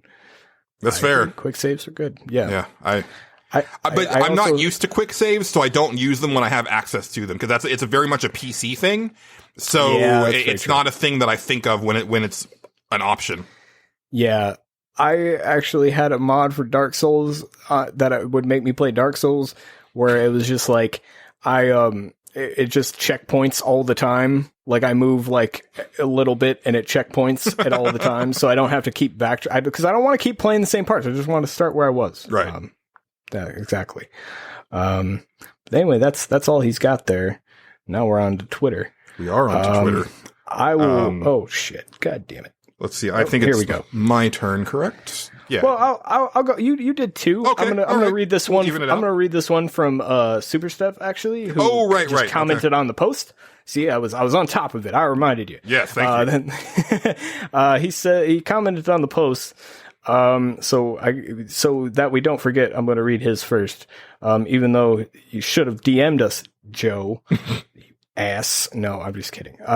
Anyway, Joe Mike Step at Joe Mike Step on Twitter. He's also Superstep. You've heard him. You've heard it before, probably. He said this. He says, "Looks like this was posted 9 hours ago. Let's see if I can get it in anyway." I mod Yakuza to be all chibi characters except Haruka, who is now a hulking WWE wrestler. I could get down with that. I would play that. Dude, that's just one step closer to my Yakuza Cross River City game. So yes, I'm into it. Indeed. Yes. All right. Now we're on to comments. We are. First one up is Estevan Islas, who is on Twitter at Expired. And he says, I remember modding League of Legends to see Goku within the game that didn't really relate to much of Dragon Ball series at all. What I would like to do now is get a character from Invincible running around the world of Final Fantasy XIV. I tried my best to get my character to look like Battle Beast. Oh, that's a good pick. Even tried to name my character that, but for some reason the game didn't like the name Beast. So now he's Battle Cat. It would be cool to get to see him actually dressed up in the full attire running around in game. Estevan, you got to comment, or actually, like, if you can, like, throw a picture, like, into the DM, because I would love to see that character. I'm imagining he picked the new race, which are based off of the Ronso from Final Fantasy X. Oh, it's a different cool. name, but that's totally what they're modeled after. Right. That's really cool. Yeah. My mind is blown that it won't let you enter Beast into there. Man, profanity filters are so fucking weird. If that's what is causing that. That's weird too, because I've definitely seen some not safe for work names in Final Fantasy XIV. I believe it. The only thing that I can think of is like maybe there's already a Battle Beast in there, but it would have given him that message that it's already taken. Yeah. So I don't know. Weird. Yeah. That's really weird. I don't know either. Also, listeners, if you don't know Battle Beast from Invincible, go look him up right now. He's one badass character. His design is amazing. I believe it. After that, we have our buddy John Marinkovic, and he is at... Oh, did I skip one? I think he just has Cage Match. He just has Cage Match. Yes. You're right. Good and catch, I should read catch. that one when we get to it, because all right. I'm glad he's got some words for me. Sounds great. Sounds great. Okay, then never mind. We are on our buddy Crimson Carnage, who used to be known as Red Venom. He is at Zakelli7. He has this to say about his things. About things, and I loved this one. That's right. I'm glad I get to read this one. This is awesome. He says, I don't have to think about what games I want to mod because I actually went and did it. Back in 2016, after initially finding some vanilla Fallout 4 and nearing endgame, the pile of bugs and missing features started to get at me. And the solution, as for all Bethesda games, indeed, was mods. Starting with bug fixes, then going to quality of life mods, but never straying into lore-breaking mods. But I always had some thought, some idea in the back of my head, or back of my mind. And so one day, I decided to mod the game myself. On the Nexus, there was some tools, not the official one that came after my modding days. These tools were more like hacking than the actual Bethesda creation kit. Starting small with the glasses under the helmet mod, looking into textures editing, and then going all into more complex mods. Mysterious Misfortune, a replacement of Mysterious Stranger with Fallout New Vegas Misfortune with custom sound vial. The Instagib rifle, lore-friendly giblets maker. That's pretty cool. Alien Blaster, Zeta, and Overhaul. A more personal and lore-friendly mod for the Alien Blaster. And after finishing Fallout 4 and DLC, interest in the game fell out, but and with that, modding also ended. I also considered doing some Skyrim mods, but most of my ideas were already made by someone better and more polished. Also, Pokemon Zelda Breath of the Wild mod, please, to wash the taste of sword and shield. Oh, damn. Shots fired. Damn, indeed. That is really cool that you did it like the hard way too, like before the like creation kit shit. That's awesome. Yeah, I think that's really cool. Like, you know, like I said, I've been reading Masters of Doom, and one of my regrets as a gamer, when we had our first computer, I got this thing from Electronics Boutique for Doom. And the way that I read the box, I thought that it was like a big level pack thing for Doom. And like on the back of the box, they showed like there was a Christmas level or something and like all this weird shit. And I was like, oh, this is amazing. I didn't realize it was like basically like a big modding suite for Doom. So I got it home, and you know, I don't know anything about computers and stuff like that. And I realized, oh, I can't do anything with this.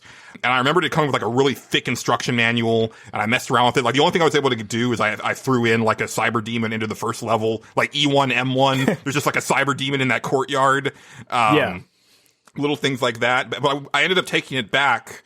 And they did, like, it was hard to, you know, to return something like that, but we explained like, oh, like he doesn't know how to use it, blah, blah, blah. But thinking back, I was like, man, what if I had like really like tried to muscle my way through that? Like, who knows what would have happened if I had stuck with that and really like tried to do something with it, like really learn it. I tried super hard to get into RPG Maker 95 to try to learn how to make just basic RPGs. And like, I remember I could get to where I could like make my character walk around in the world. The world wasn't very interesting or well built, but like I could do it. And I like learned how like switches and triggers and all that stuff worked and stuff like that. Like I learned a lot about game design and shit. I was just I didn't have the patience to do it a lot of the time. Yeah. But I could make my own little sprites and stuff. I could edit other people's and make it look like actual stuff, which was fine. And that was a lot of fun. When it comes to Skyrim modding, he's right. Like if you can think of it, usually it's been done. Like that's always kind of the thing there. That's true. There's still some, and Fallout, like he got in early for sure. And, like he actually has a pretty good chunk of downloads. I went and looked on his page there. He shot us a link to that, which is pretty neat. And I actually, not too long ago, was looking into how to make my own Skyrim mod, because all I wanted to do was make a follower mod. Those are the really easy mods to make, because basically you could just make generic ass people and they just follow you around. And I was like, it'd be really cool if I could like make one of these characters actually like follow me and do cool stuff, so I could have like that character's continuation of their story or whatever, however I wanted to do it. But I don't have the patience for it. I still just don't have the patience for it. I watched like a video and it was really in depth and really good. And I was like, okay, I think I get how to do this. And then I started like looking at it and I was like, I don't want to do that. I just don't. I just don't have the patience. I can make the person. I just don't have the patience to do that. Yeah. But man, that's awesome. My man, that is awesome. Yeah. That you did that. All right. Next up, we have Jeffka, who is on Twitter @Jestoff. And he says, I don't actually mess around with mods a ton. Consoles almost never have them. But if I were to mod something, it would probably be a Pokemon game. I fancy myself a decent writer, and I love doodling stupid little critters. Take the Pokemon engine and make me a master modder, and I would like to create my own little Pokemon game. I imagine more of an open world game where you could travel to the gyms at your own pace, and each leader would be leveled differently based on your badge count. Not only that, but I always thought it would be cool if you actually started out on the bad guys team and got a darker, not the type, kind of Pokemon before joining the heroes. Obviously, you need to have a level 7 Pokemon, stand in a cave somewhere as someone comes up to you and wipes out your whole team, really complete the whole scene. I actually have a ton of ideas, but I'll cut it here before I ramble.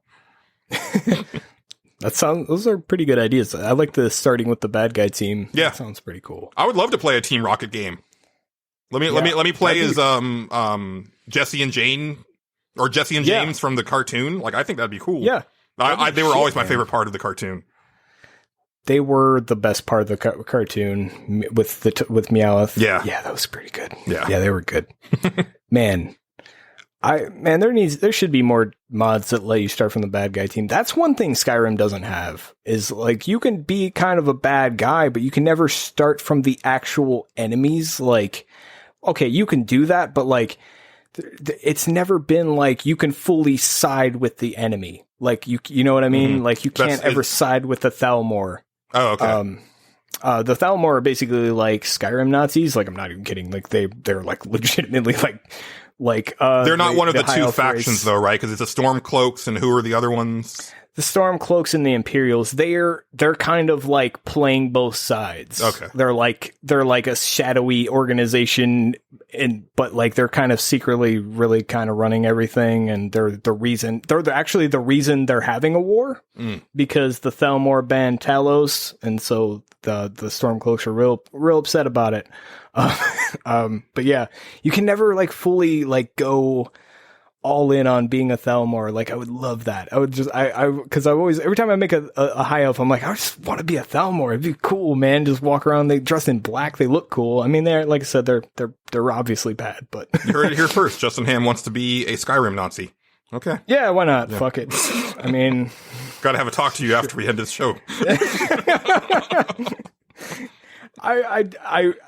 I would cower, as in every bad guy playthrough, Julian, I've ever had. I cower out every time. I always get to some point, I'm like, I can't be that bad, though. I just can't. And that's why I like playing Renegade on Mass Effect, because you're not really evil. You're just more of a dick about the way you go about things, and you're more about, I just want to get this shit done.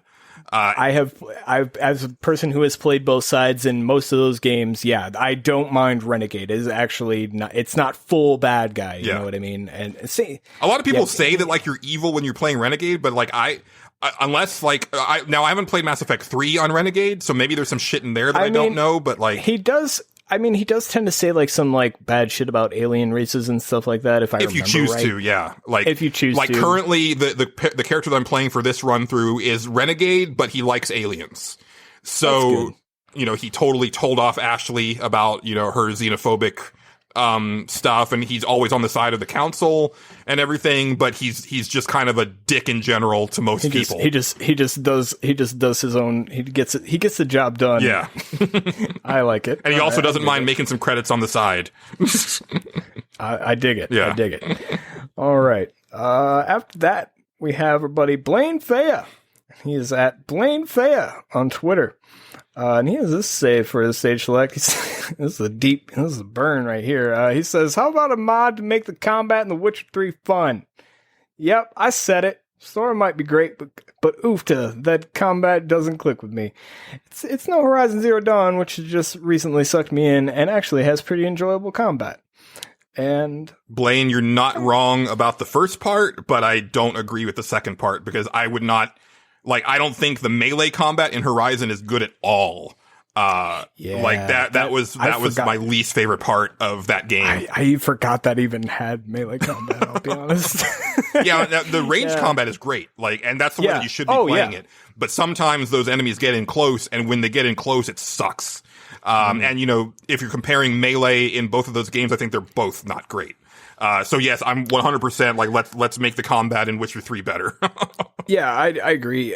That kind of stems from that like old thing where like they kind of had like a big fight about how Geralt should move and all that stuff. And I feel like some of the parts where they were a little undecided are still there, you know, and they kind of switched directions at whatever stage in development. Yeah, because so I played that game after they patched in like the movement change option, and so I played it both ways, and neither of them are great. Definitely the option that they added later is better, but I would still like be like, I just want to pick the thing up. Why can't I pick the thing up? Why are you moving around the thing, Geralt? What are you doing? I still will always love like when you actually like land a finishing blow on like just about any living thing, and it actually like just cuts them right in half. Yes, like, that stuff is cool. Like, I always love that part. Like that always makes the combat feel like it has just like serious weight, and it just is. The first time it happened, I was like, holy shit! Yeah, like that was great. That game the combat gets by a lot on visual flair, and then also the battle music always pumps you up, and so it masks a lot of the issues with the combat. But yeah. I agree. It's not perfect, but there's, it's combat's hard, man. It's hard to get right. It is, yeah. Fucking even Platinum screws it up every now and then. It's weird though, because I feel that like in the PlayStation 2 era, when they really started to develop like third-person combat, they tended to nail it pretty often, and then when we got to like the 360 era, that's when it started to feel like that things really lost their oomph. Like there's a lot of like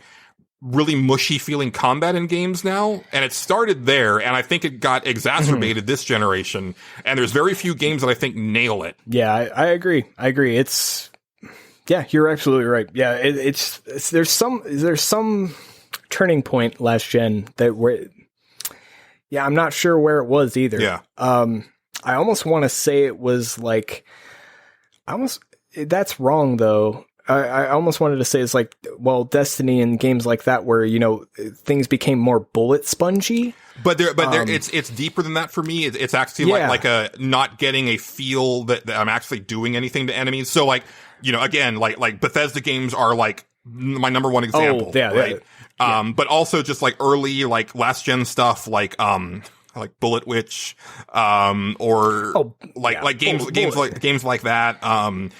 The only thing that comes to mind is Japan had such a hard time switching to, the HD stuff that like they never really got into that generation. That's true. Until like the end, and they were responsible for a lot of like the stuff that felt really good combat wise. But I would say that like, to me, like the best feeling game combat wise on the PS2 was actually God of War 1 and 2. There's just like a very weighty feel to every hit where like you feel that shit, and I don't I really don't know if anybody's done that better in like a third person action game since. I mean, I'm sure there is. I mean, obviously I haven't played everything, but games that I've played, I'm hard pressed to think of anything that feels that good for Melee. Yeah, Yakuza feels good. Yeah, it does, but it's very stiff in some of the games. It's a little awkward sometimes, and like every now and then I just find it to get a little button mashy. But like that's me. I tend to mash buttons a lot. I am a button mashing motherfucker. I'm sorry, Bayonetta. Bayonetta has done it the best since. Sorry, Bayonetta that's why and I said Metal Gear Rising Revengeance are probably my two that's why I said examples. Not every Platinum game nails it. Like some of them are a little off, but like Bayonetta is fucking you play the combat in Bayonetta. I like that is like almost perfect to me. Yeah, like, I don't know how I did Bayonetta 2 anyway. I'm sorry for listeners who are like screaming into their like devices just now. It's like sorry, I just brain fart. Yeah, it happens. It does. Oh, it happens. Yeah. Actually, that's a really good place because we're now done with Estate Select, and It's my turn to select. And I think mentioning Bayonetta is the perfect place to kick this off. Now, Justin, I know that we did a music one like relatively recently, but you're usually the one who suggests doing a music one, and I want to be the one to suggest a music one. I'm fucking down for a music one. Are you kidding me? No, I know. And go, listeners, and Justin. I want some motherfucking epic video game music in our next episode. All right. I want you to pick. So it'll be 3 for you and me, 2 for listeners. Okay. But listeners, I want you to come at me with the most epic tracks you can think of. I want all the face melting guitar riffs. I want all of the Latin chanting. I want all of the like awesome choir. I want all that shit. Pour it on me. All right. I'm into this. Let's do it. All right. Let's big it up. And I'm going to want those entries by 8:30 Central Time on September 18th. Hey, I'll be on vacation then. Sweet. So hopefully I'll be well rested by then. And you can go ahead and head on over to pixelbit.com and comment in the show thread for episode 184. You can DM us on Twitter at NWPcast, or you can hit us up on facebook.com/nerdswithoutpantspodcast. I would say that if you can help me out and drop in a YouTube link of the music, that helps me from doing some of the legwork for searching for stuff. Especially if there's a particular like version of a song that you're wanting. But if you can't find it, don't worry about it. I'll get it. But it does help me out a bit. Indeed. Yes. All right. Well, that is it for this stage select. So why don't we hop on into... I'm excited for that. Yeah, man. I'm sorry. I'm sitting here like already, like I'm in another place right now. I'm like just thinking of this shit. Let's hop into Consumption Junction.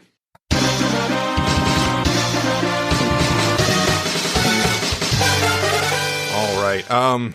Dude, where do we... No, okay. You did the thing. What did I do? You bought the stupid tennis game. Tell me about the stupid tennis game. Oh, yeah. Okay. All right. I won't start with that. I'll start with this. I fell off a crosscode pretty hard. Oh, really? That game got... Yeah, I have not finished it. I was on chapter 9. I think there's like 2 chapters left. That game got so insidiously fucking hard towards where I was that I was just like, I don't have it in me to finish this right now. And I could go and like put a lot of the difficulty stuff on. And in fact, I did on the last boss that I just beat. I was just like, I don't have it in me right now to finish this. It's still a great game. But it was getting to the part where the puzzles were so like heavy thinkers and like all the combat was like really starting to get really difficult. And I was like, I don't really know if I'm good enough to beat this game in its current state. So I kind of fell off it, but it's still a great game. I still really like it, but I'm just not in the mood to finish it right now. Yeah. And I'm kind of that way with The Messenger. Like I haven't gone back to it because it started to get, it was challenging and that was fine. But, the way that it changes in the back half of the game, I wasn't feeling it nearly as much. And I intend to go back and finish it, but I'm just not into it right now. Yeah, it was getting to the point where I was like, yeah, like you've given me all the tools up to this point. The game did nothing wrong. It was just I'm not good enough to do it a lot of the time. And I was just like, I could beat my head against this boss for another hour or so. And eventually I would do it. But like I kept getting hit by this one attack. Like it was like a 2-phase boss fight where like you had to beat this giant whale guy. And then the guy that was riding the whale jumps off the whale. And then you got to fight that guy. It was fucking hard, man. Like you were like reeling after this goddamn other is crazy. Yeah. Still a really good game though. I just was kind of like, I can't right now. My brain just can't handle it. So, all right. So last episode, Julian, somebody had to bring up a fucking tennis game, and that just made me want to play a goddamn tennis game. So I went and did the thing. Yeah. You bought adults only tennis, apparently. Adults only tennis too. This time it's personal. No, it's apparently the AO tennis. AO stands for Australian Open. Okay, they should just call it that. It's the only. Yeah, it's weird. I don't know why it's named that, dude. There's a lot of weird in video games. Like you should not call anything AO. I don't understand why it's named this. I have no idea. It's a really bad naming. The only reason I think that's why it's called that is because like I said, because when you get to the Australian Open, it's the biggest, it's the only actual tennis event that they have licensed. Like they make it a big deal, like that you're at the Australian Open, even though it's like not, it's not actually that big of a deal. I don't think. I mean, it is. I don't know. I don't know anything about tennis. I'll be honest. Bjorn Borg. This game's kind of fucking hilarious. At least the title screen is. I remember when I opened it up, I laughed super hard. You remember, you and I are big Giant Bombs fans, but I didn't watch it back in these days. But there's a really famous YouTube clip about Don Bradman cricket. Oh yeah, do you know what I'm talking about? Yeah. It's basically that in the opening screen. It's just a dude. It's just like some really rendered dude or girl. And like, there's just a little prompt that says, press A to proceed. And like, I didn't see it for the longest time. I was just like, what am I supposed to do? Is this the game? I just spin the guy around? What is it? Why would you make this your opening screen? Dude, it's so bad. You played Super Mario 64. You grab the nose and you stretch it. And then you grab the jaw and you move it up towards the forehead. If only there was anything like that. No, you could just move their head around, and that's all you can do, and use the triggers to turn them around. This is a game I would not recommend to anybody. Not that I didn't have a good time playing it. So it is a complex situation here. This game's learning curve is the most insane learning curve I've ever seen in a game. It is not It is not like a Virtua Tennis where you're like, okay, yeah, I get it. You hit the ball as long as you're in the right place, you're fine. This one, the timing mechanics are so exact. Like, you have to be fucking perfect or you will hit the ball out of bounds every single time. And I struggled with it to the point where I threw controllers trying to learn this game because I went into the career mode and the character editor and stuff like that. I was like, man, this character editor is actually really good. I'm really surprised this is actually good. And the career mode has like stuff where like you give press conferences and shit. And I was like, I'm super into this. It has a morality system. I can like throw my racket and be the bad boy of tennis. I'm super down for this. This is great. And I was like, I want to learn the game. So I just beat my head against the game until I finally like got competent enough. That and I learned how to cheese the computer. The computer can't hit drop shots. They cannot hit them. They have no idea what to do if you hit a drop shot on them. So that made it kind of fun. Like, to the point where I was like I was way ahead of where I was probably supposed to be in the game because I figured that out. I was like, they can't hit the drop shots. Just hit drop shots every time. It's fine. Don't worry. You don't even have to be precise on it. Just aim it right in the middle. What are they going to do? Nothing. They got nothing. Like the movement's kind of awkward in that game. Like, if you can be like right in front of the ball and your character doesn't adjust. So like sometimes they just like the ball just hits them and you're just like, what the fuck? It's weird, but like once you get used to it, it just becomes like this game of like learning the timing. It is kind of relaxing. Like, I enjoyed it. Like I said, I had a good time just like playing against the computer and just like, okay, got to get the timing right. All right, cool progression.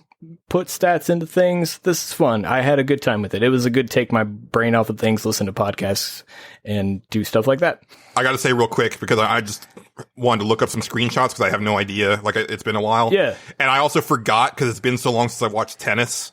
And I was like, dude, what are these people wearing? Because, like, before Andre Agassi, like, it was always like a loose white shirt and loose white shorts, and that was all you could wear. And then Agassi was the one that like kind of broke the mold on that. It's like, what's going on? Like, what's all these colors? It's like, oh, right. Okay. Yeah. That's how tennis is now.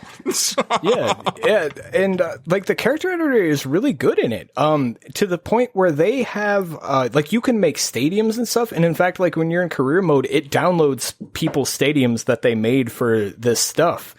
And, which is neat. And like, it asks you to rate them afterwards and stuff like that. Cause like, there's like no name tournaments and shit in the game. So that's how it operates. It's interesting. Another cool thing is like, if I make a character, they'll show, like, if I have a career mode guy and I go all the way through career mode and like they become, the greatest tennis player ever. If I start another career mode, that player is still there. Oh, that's cool. So I get to play against them. Yeah, it's really cool. Yeah. Like, and every character I made was still in the game somewhere. That was really neat. I'm trying to think of what else. Like I said, the character editor is really good. They have like a logo editor. Like you can just like, it's really fucking hard to use. I'm not going to lie to you.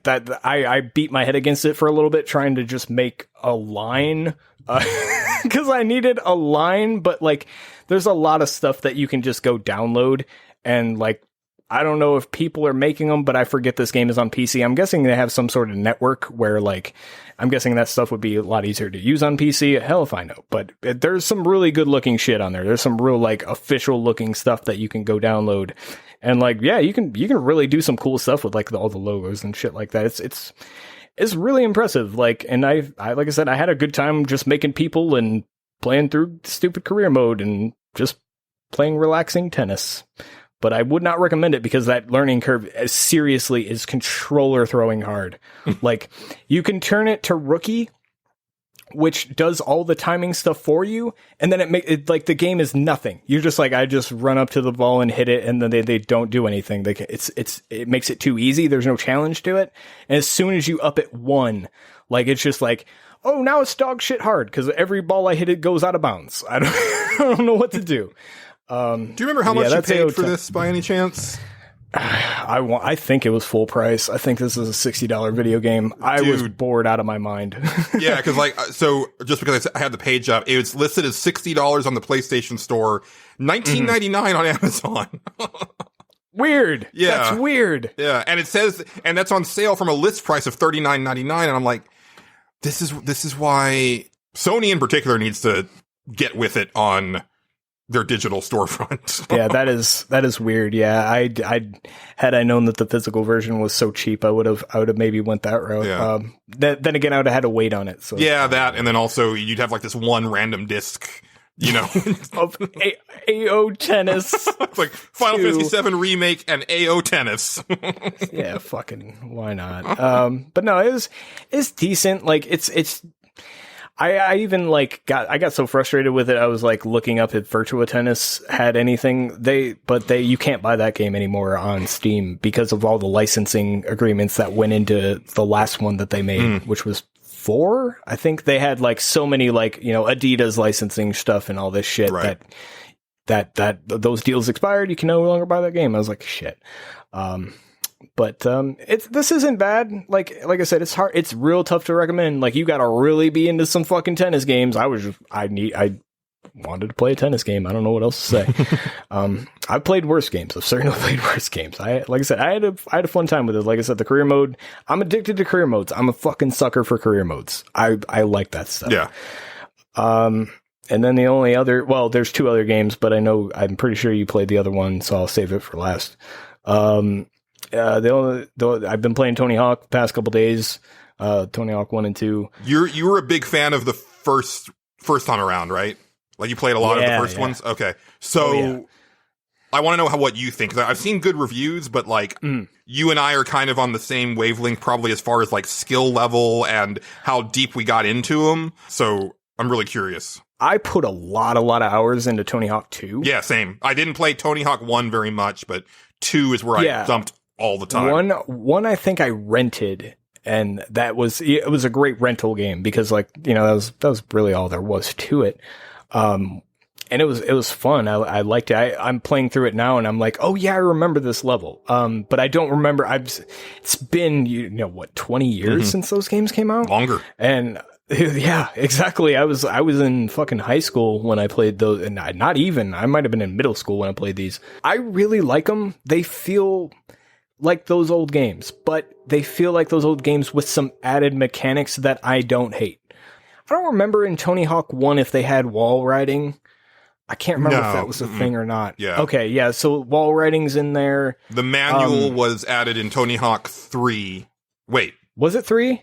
I keep thinking that was in 2, but I could be wrong. No, I think the manual was in 3 and the revert was in 4. You could be right. But they added those things into this game because it's just they became so integral to the gameplay. Yeah, I agree with them because I keep thinking manuals were in the old ones. It might have been 2. I could be off by 1. I feel like it's in 2. Yeah, maybe revert was added in Tony Hawk 3. That's the last one that I played. Revert was probably 3. Okay. But I don't know. We'd have to fact check. I don't know. Yeah. But I swear I remember doing manuals because like that's one thing that's ingrained in my brain. I'm definitely not as good at these games as I used to be when I was a kid. My reaction times are not what they used to be, but like every time I fuck up in this game, I'm never blaming the game. I'm always like, that was me. I fucked that up. Yeah. So it doesn't feel like the controls are unresponsive because, the moves on Tony Hawk are actually more like WWF attitude, right? Like they're like tap combinations. Yeah, no, they feel pretty good. Okay, cool. I haven't been pissed off at. Yeah, exactly. I'll put it like this. I went into the tutorial and I was just like, okay, let me see what I remember because I'm pretty sure I remember how to play Tony Hawk games, but let me make sure.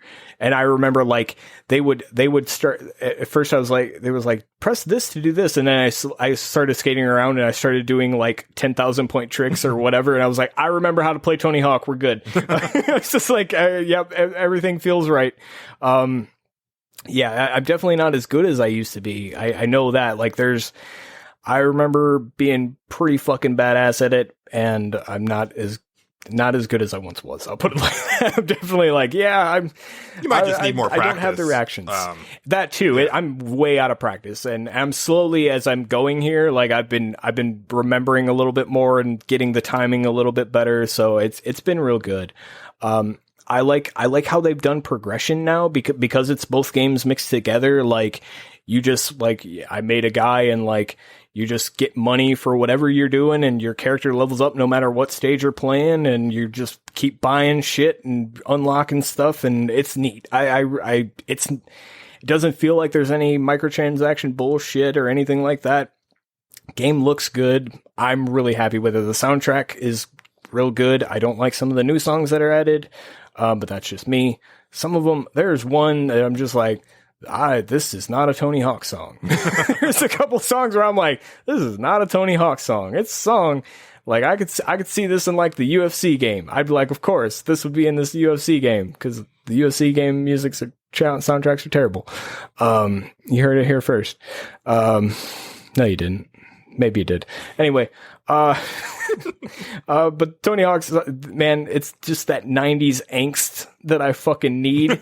Like, there's so many songs in this where I was like, oh my God, I forgot about this song existing, and I'll sit there and sing the song as it's going. I'm like, yeah, this is great. I feel like I'm 13 again. It's fucking great. So I'm having a real good time with that. That's awesome. That one I might end up waiting for a sale and pick it up. Not because like, oh yeah, just because like, as much as I loved Tony Hawk 2, and I think the game looks amazing, but I'm having a really good time just like kind of playing through either backlog stuff or just like replaying older stuff that I already own. Honestly, this is one of those games, because it's an older game, there's no hurry to play it. Like, I just kind of been itching to play one of these for a while. Like, it's been a long time. Yeah, exactly. And I missed them. And playing this, I was like, I didn't realize how much I missed these games. Like, even like the bad ones that came out later on, like I still had somewhat of a fondness for playing that dumb shit. And those weren't that great, but God, those Tony Hawk Underground storylines were fucking hilarious though. But yeah, it's been fun. It's been fun. And then the other game I played, I'm pretty sure you played, is Spiritfarer. Yeah, I really want to know, like, before I get into it, like, I want to know what you think about it, because we haven't talked about it at all. And I could see you getting really into this, and I could also see you bouncing off of it in a big way. Okay, so I really like the game. I think it's really, really good. Yeah, it's a really good game. I got really super into it, but I didn't at the same time. I don't know how to explain that. So I played, I remember it was like on this podcast, you were like, no, that game's out right now. I was like, oh shit, I'm going to go fucking play that. And I did. And at first I was like, oh, this is not what I was expecting. I don't know what I expected that game to be. I have no idea what I expected that game to be. I guess I just thought it was going to be like, when I seen it, I kind of just looked at it and went, oh, this is going to be like, a couple hour story based thing, real heavy handed sort of thing. I was not expecting to play this for over 30 hours. And then when they started introducing, like, you're going to plant these seeds and do all this stuff, and it's a farming game, I was like, you all right there, kid? She also did not know what that game was going to be. She did not know. My dog Abby, not a fan of Spiritfarer. She was not. That's the true story. She would watch the screen and then bark at me all the time.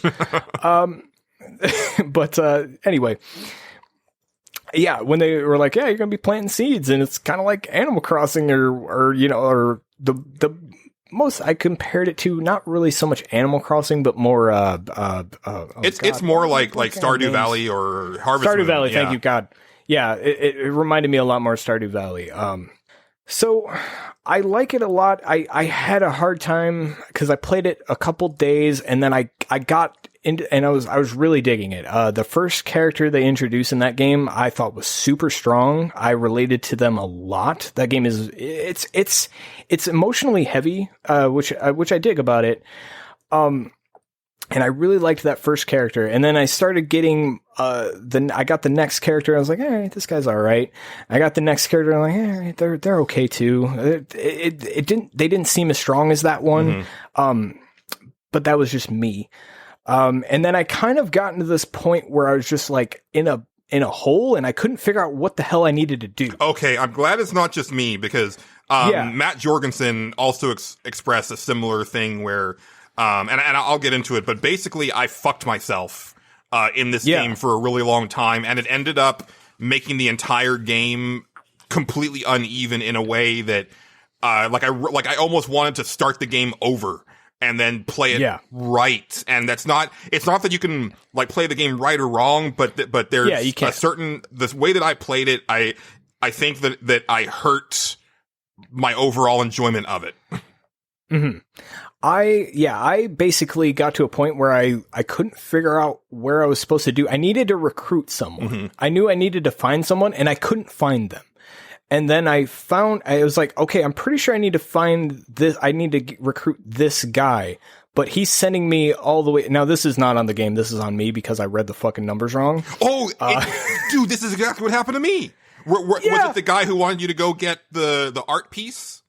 Yep. Okay. Yep. I went on the opposite side of the map where he said on the other side of the map, and I was like, I can't go there yet. Yeah. I was like, I can't go there yet. I know, because as soon as you run into ice the first time, you're like, okay, those are barriers. Got it. Understood. We've established. Now this other thing is probably a barrier of a different type. I'm going to have to get the upgrade. And then you see the upgrade, you go, okay, got it. I understand how this works now.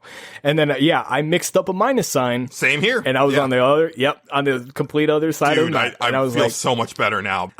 Now you probably stuck with it. I quit playing this game for a week because of that. I was just like, I don't know what to do. I'm stuck. I'm wandering around getting ingredients and shit that I don't need. I have so much fucking linen. I don't know what to do with it anymore.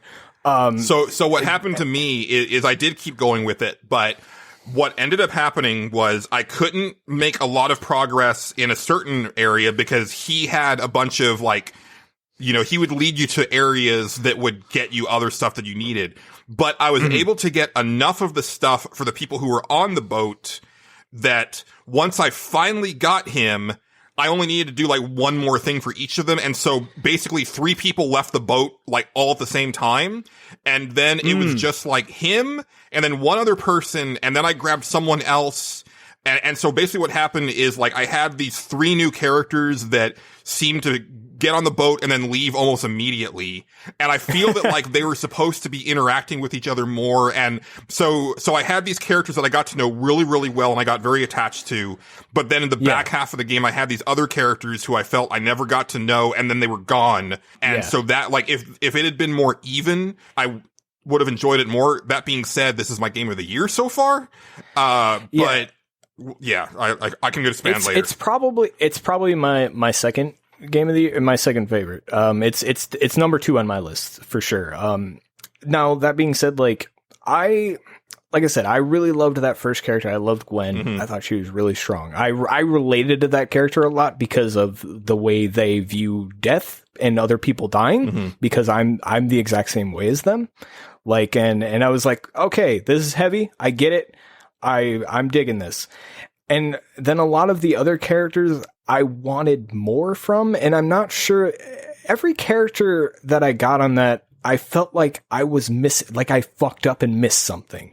You got to spend time, you got to make sure that you're talking to them even when they're not telling you to talk to them to get more of their backstory. I did that. Okay, yeah. And then try to figure out what you feed them, because even when you if you clue into stuff that they like or dislike, it kind of clues in more to their character. Yeah.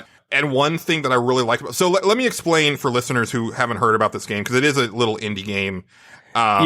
So basically it's a 2D management type game. So like we said, you're building stuff, you're crafting stuff, you're planting things, you're harvesting crops, you're cooking, you're fishing, you're raising livestock. But the main thrust of the game is that you are the new Spiritfarer. You're replacing Karen, the mythological ship of the dead captain. Yeah. And basically you ferry the spirits of the dead to their final resting place. But in this world, it's really cool. The animation quality, I think, is Disney level, but the actual aesthetic is very much like a Studio Ghibli movie to me. That makes sense. Yeah. Yeah, that sounds accurate. Yeah, all the animation is adorable. Yeah. It's just adorable. It looks really good. But yeah, so that's the core game. And the cool thing is that you're going to these different islands, and the islands, they seem to be based on real world places. But they're kind of like broken up, like they're just like pieces of places almost. And the spirits as you see them are just like these people like in hooded cloaks, basically.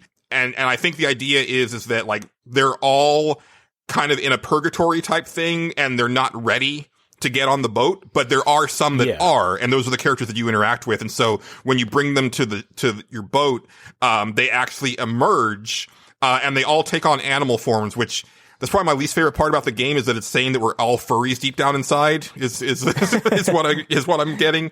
But the cool thing is that you don't know who these people are or what their age is until you start to get to know them. So like there's certain characters where you start to realize, oh shit, like these people were like around in World War II and they probably died in their 90s. Then there's a character where it's like, oh, I think this kid died, like this is a kid who died of like a terminal illness. And there's just like all these different types of characters and they're all very different. And this is a heavy game, I gotta say. It's very heavy. So I'm gonna bring the show down, but I have to talk about why this game affected me so deeply. There's a character, and I'm not gonna say who it is because I don't want to spoil it. But there's a character that you get, and I instantly loved this character when I saw her. There was something about her, and I didn't know what it was. And then the more I talked to her, like she really reminded me of my mom. Like just the way that she talked, and like you got this impression that like she kind of put her whole life on hold to raise her family. And one of her wishes is she wants to go travel, right? So you take her off the boat at some point, and you go take her around.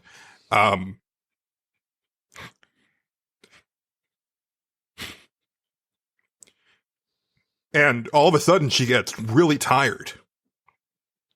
Yeah. And you have to help her back onto the ship. And from that point on, she starts to deteriorate very rapidly. Like, you have to move her house to the bottom level because she can't climb the ladders anymore.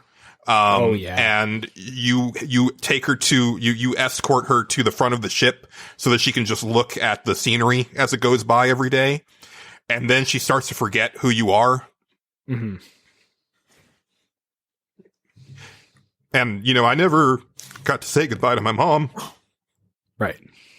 And I'm really sorry, listeners, that I'm breaking up, but this game made me break down in a way that I have not in a long time. Because it was kind of like if mom had lived, like this is what I would have gone through. Right. And when you take them to the final place, it's called the Everdoor, they say things. And at this point, like this character thinks you're her daughter, because she's so confused. And so she's talking to her daughter, and you actually have to dress like her daughter in order to actually get her onto the ship to progress the quest. Yeah. And when you hug her and she goes away, damn, like no game has affected me like this. Right. And in some small way, like it helped me say goodbye.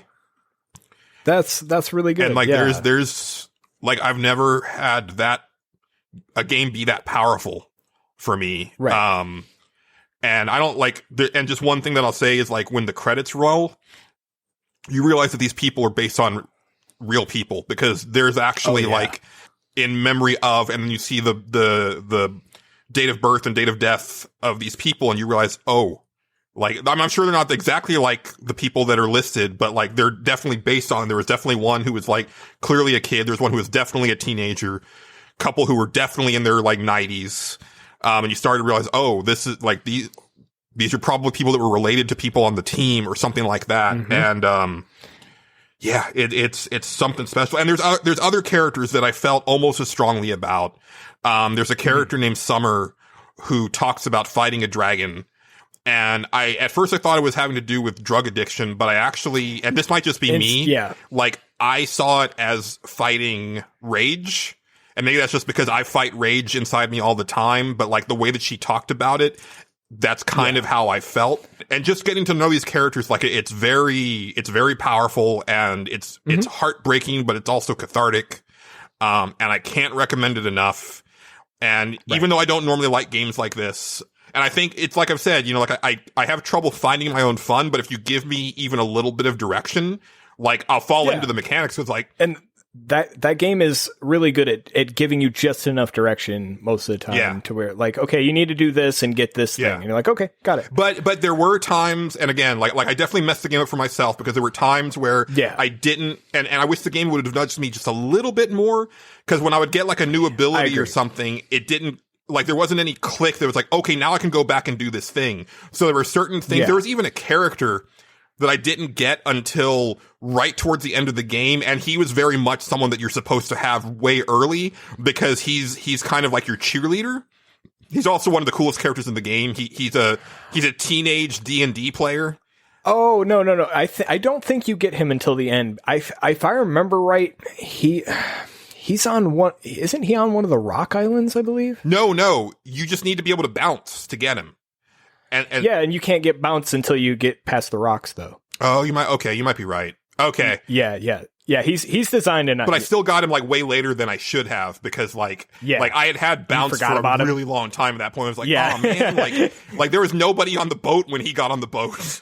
I see. Yeah. See, for some reason, so the game does do one thing that I caught on to pretty early when I got stuck. It will tell you when there's a spirit that you need to get in that place.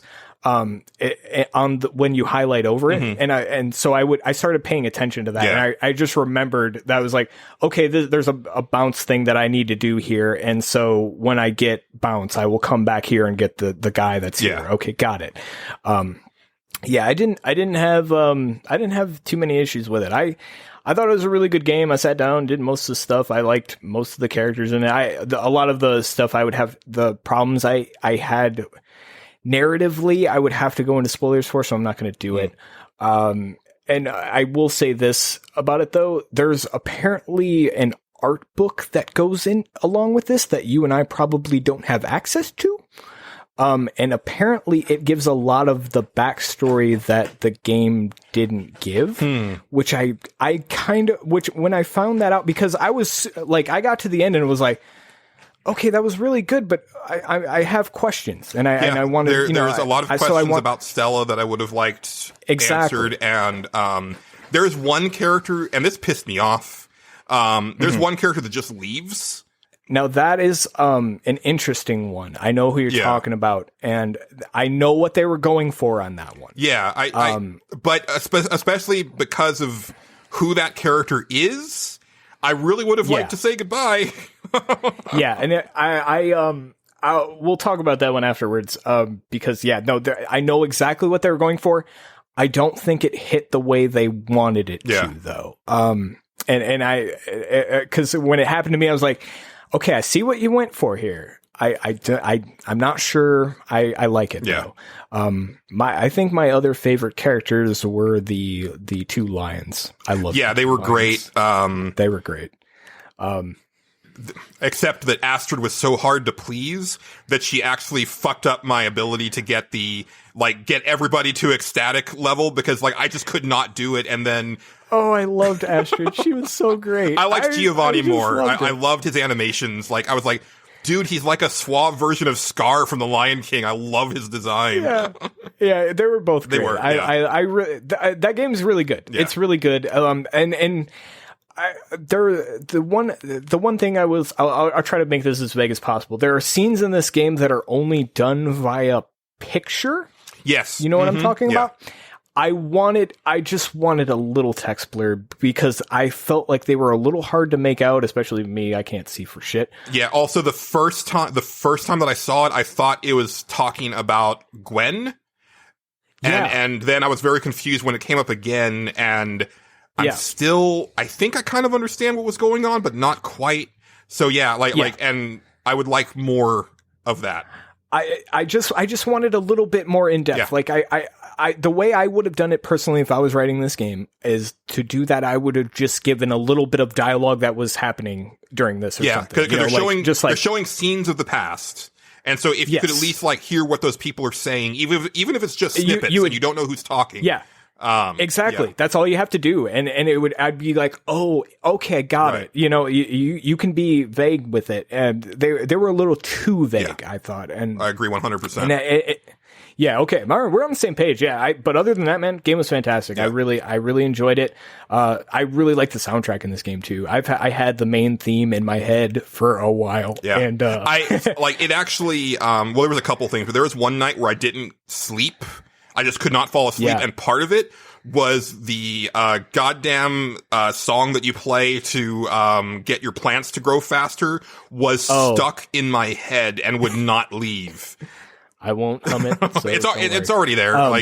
It's yeah. just ingrained now. Oh man, the song that plays at the end of that game, that was a good one. Yeah. I'm getting choked up thinking about that one. That one, I'm like, oh, Yeah. that one's good. But yeah, this is an excellent game. It's just a phenomenal little game. It's on Game Pass if you have Game Pass. If you don't, I think it's well worth a purchase if this sounds interesting at all. And I can't at least go look at a trailer because just you need to see how this game moves because Yeah, it's cool. I didn't really pay attention to it at first for some reason because I think we've just become so numb to how good games look now. But then I started looking, I was like, if I could show this to like 13-year-old me, like I would have a heart attack. Oh, it's like you're playing cartoons. It's great. Yeah. Yeah, it's awesome. Yeah, and like just little incidental animations that Stella has when she's talking to people. You can bend down and pet her cat or hug her cat, which I did all the time. Sit on the couch with the cat. Yeah. Like all the hug animations are like, as someone who has not been able to have a hug in a really long time, I was like, I'm hugging all of you people as many times as I can. Yeah. Oh man, it was really good. Yeah. I liked it. Yeah, great game. Great game. Yeah. Yeah. Like I said, I don't think I'm quite as high on it as you, but that was because like I didn't have like the great connection with certain things that you did. Yeah. Like, but that still doesn't mean it wasn't a great game. It really was. I was wondering if we would agree on the certain little elements of writing, but no, that's it. Other than that, awesome. I enjoyed a lot of that game. That was one of the think pieces I wanted to write for Pixelbit was that this game helped me like say goodbye. But yeah, that'd be good. I don't think I can barely bring myself to talk about it. Like I don't know if I can write about it. Yeah, take some time with that one. I will say that like I never changed my clothes after that. Like I just wore that same outfit that made her look like her daughter because I just couldn't. And then like also like they do like a constellation for each character. After they go away, and when it's nighttime, you can see them. And so like when I would see hers, like it would, yeah.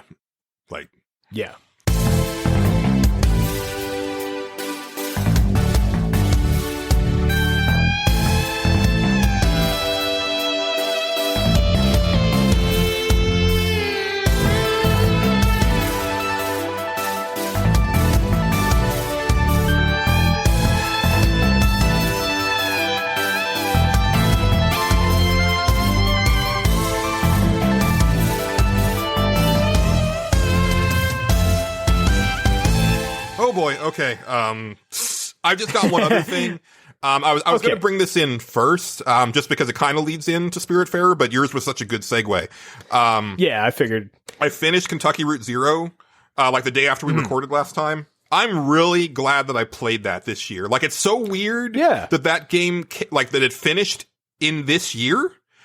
Because I know it started in like 2012 or whatever, but like the themes of that game are so poignant right now.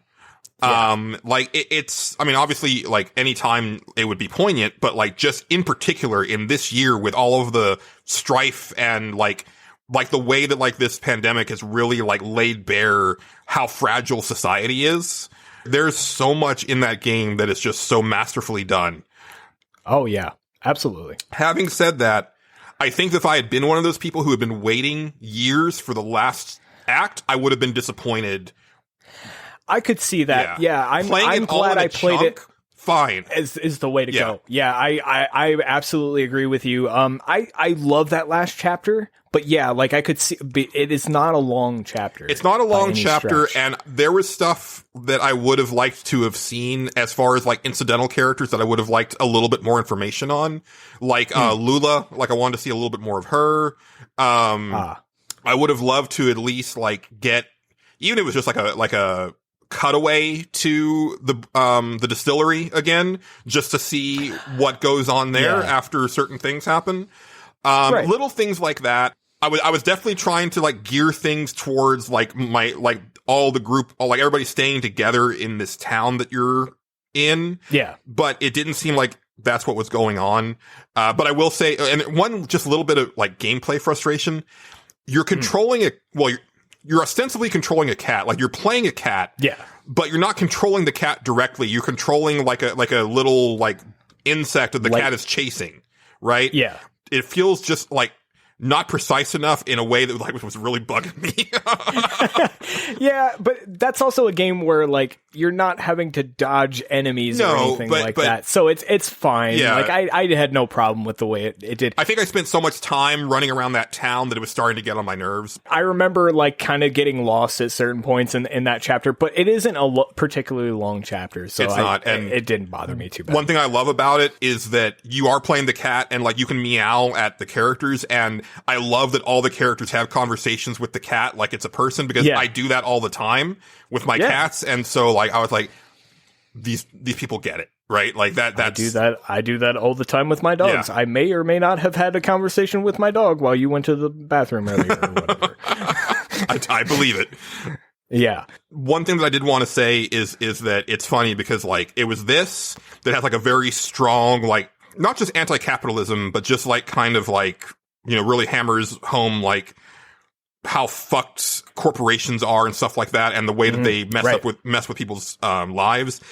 There's a lot in Spiritfarer that is like straight up like, you know, there's a whole union plot. There's class warfare. Like there's a lot of like heavy like social issues, and I was like, man, it's really interesting that I played these two games back to back in this particular next to each year. other. Yeah, it was a hell of a time to do that, man. Yeah, I choked up a lot in Spiritfarer. I don't think I had a full blown ugly cry in that game. I may have shed a small tear at the very end when the song came on, because that song's just beautiful. Mm-hmm. But I know like Kentucky Route Zero, for whatever reason, that like last little song that comes on, I full blown fucking ugly cried. I don't know what it was like the reverse that. For me. Like I definitely got emotional at that part. Yeah. But didn't full on ugly cry. But it was a very like when the thing started to happen, it like you just get that like chill in the like core of your being, and I'm really glad that you recommended it, or that you brought it up again, because I had totally forgotten about it. And then I just happened to you mentioned it on an episode, and then like right after that it was on sale, and I was like, this is perfect. And I'm glad that I played it. I'm definitely not as high on it as you, but I'm looking forward to talking about it when we do Game of the Year next year. Absolutely. It's one of those things where like I can understand why, like from certain points where you wouldn't be as high on it as me. It hits certain shit with me that I'm just like, this just is, I don't know, it hits a certain spot in my heart. I don't know why. It is everything about the writing and the way it's put together and how intricate it is. It's just like, this is just everything I love about writing and stuff like that. Yeah. So like it hit every tone for me. And then like there's like, I'll never, oh man, the fucking last song just fucking kills me to think about it. And yeah, how was that like? I'm sure you played it. Did you play the, not the last interstitial chapter, like not the hidden one, but the one before the last chapter or whatever? Did you play that one where it's like, where you're sitting at the bar? You're in, no. That was the final one. You're in the TV station. Yes. Like, I remember being like, something's gonna fucking happen here. And I'm real scared about it. Like, I was just that was the other thing that I would have liked a little bit more, to revisit one last time was, man, I can't believe I forget the name already. The sister. Yeah, the ghost girl. Yeah. If I remember correctly, you don't get too much from her at the end. Yeah, their conclusions are a little vague, but I kind of like it. I mean, it's definitely open to interpretation, which is fine. I think I would have just liked to have seen some of those characters one last time. Not necessarily, you can still leave it vague, but I think I would have just liked to have seen some of them again.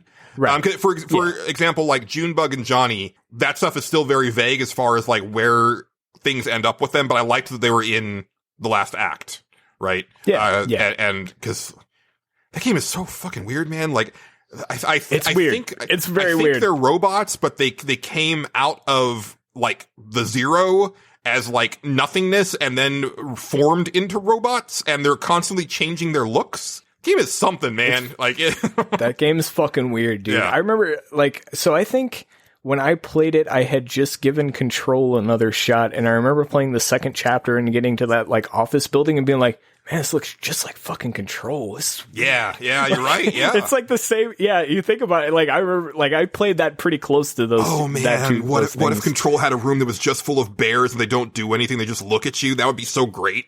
That's what I mean. Like I was like, this is something right out of that. It's so weird, dude. That game is weird. I love weird shit. Yeah. I do. I adore shit like that. And I remember you being like, man, some of this stuff is way over my head. And I'm like, dude, it's over my head, but like I appreciate that, like, because it gives me some, like, when I play it again, I'll be like, oh, I wonder, now I have more of a, I know the whole story. Now I can really dig into it again. And I probably will play it again at some point, but not anytime soon. I got to forget a little bit more. But yeah. That's cool. I'm glad you found some enjoyment out of it, though. I wasn't sure if you would. I honestly, like, if you would have asked me to place a bet on whether you would like that game or not, I'd have been like, no, I don't think you're gonna like this one. Like, I would have really bet against it. And if I had played this game last year, I probably wouldn't have. That makes sense. But like in the context of everything that's happened, and because like my lens in the world is so different now. The way that I look at things and the way that I think about things has changed 10 times over, since January. And, I think it definitely, like, there's certain things that hit different at certain, different times. Like, oh, that's what I was going to start the show with. Wakanda Forever. Yeah, there you go.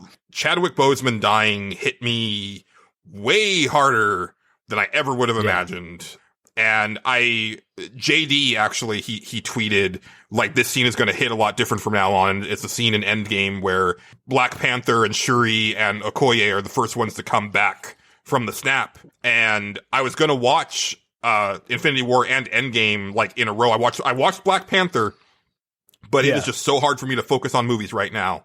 I believe so I couldn't get through Infinity War, but yeah, like certain things, like once certain things happen or like certain events, like you look at certain media a completely different way. Makes sense. Yeah. I'm glad, like I said, I'm really glad that I played that in this year. Like it was like a perfect time for that to come out. Holy crap. Oh, and real quick before we leave, cause another thing, perfect time for it to come out, cause it was much needed. Bill and Ted Face the Music. I need to watch that. That's the only movie I want to watch. It is so good, Justin. Is it? Okay, all right. It's so interesting because, like, Keanu Reeves, even though I watched those Bill and Ted movies on a loop when I was a kid, me too. It's been so long since he did comedy that I had forgotten because his characters were so serious. John Wick and Neo and Constantine and him just completely slipping back into that role like no time had passed is amazing, and he's having so much fun with it, and Alex Winter is having so much fun with it. And I don't want to get like really deep into the weeds on the plot or anything, but they do have daughters. I seen that. I've seen that on some YouTube previews. I was like, okay, that's interesting. All right. Ted's daughter is named Billy and Bill's daughter is named Thea. Nice. They're like those actresses, like they do such a great job of emulating their dads. And just the characters themselves were like, this is really fucking cool. Like, and it doesn't overstay its welcome. Like, it's really tight, and they get to have a lot of fun with it. And usually when there's a sequel that comes out that late after like the previous one, it's almost always garbage, and this is far from that. And it was just it was a much needed like oasis of happy in good, just like a maelstrom of awful. I am going to watch that soon. Yeah. That's the one movie like that I've had my eye on for however long now, and I'm going to watch it because I those are two movies that the original ones that I used to love when I was a kid. I still do. I mean, there's certain bits and pieces and lines in those movies that don't hold up anymore. Oh, sure. But that's a lot of movies from those times. And I will say that because I was going to rent it on my Xbox, but they had a deal for gold members for like $34.99, and you got all three movies. I was like, well, hell, I haven't watched the first two in so long. I'm about to do that. That's awesome. Yeah, I might have a day of doing that tomorrow and then watching a wrestling pay-per-view. There you go. That sounds really good. Yeah, I'm into it. Well, then again, I want to play Tony Hawk really bad. Well, there's that. You can spread it out. You can watch Bill and Ted's Excellent Adventure and then play some Tony Hawk, and then the next day play, or watch Bogus Journey and then play some Tony Hawk. Yeah, I'll probably. Exactly. Yeah. We'll figure it out. I'll figure it out. Well, with you watching a wrestling pay-per-view, I think that means that the last thing to do is to lower the cage and step into the ring for a video game cage match. Ladies and gentlemen, welcome to the greatest spectacle on earth. This will be one hellacious ride tonight.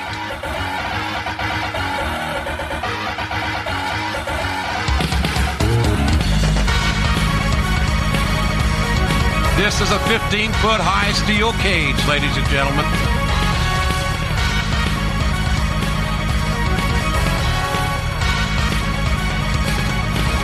Who will triumph? Who will prevail? And who will realize their dream? And Justin, before we get started on this one, I have to make an announcement because you picked this booking from San Andreas, which is Mr. Do versus Dig Dug. Yes, but we got this exact same booking from Mike Fallick as well. I have it on my list because I think I've added some, and I just haven't given you the updated list yet. Yeah. And I don't know, how, two people came up with the same exact booking for these obscure, well, one of them is obscure, old-ass arcade games.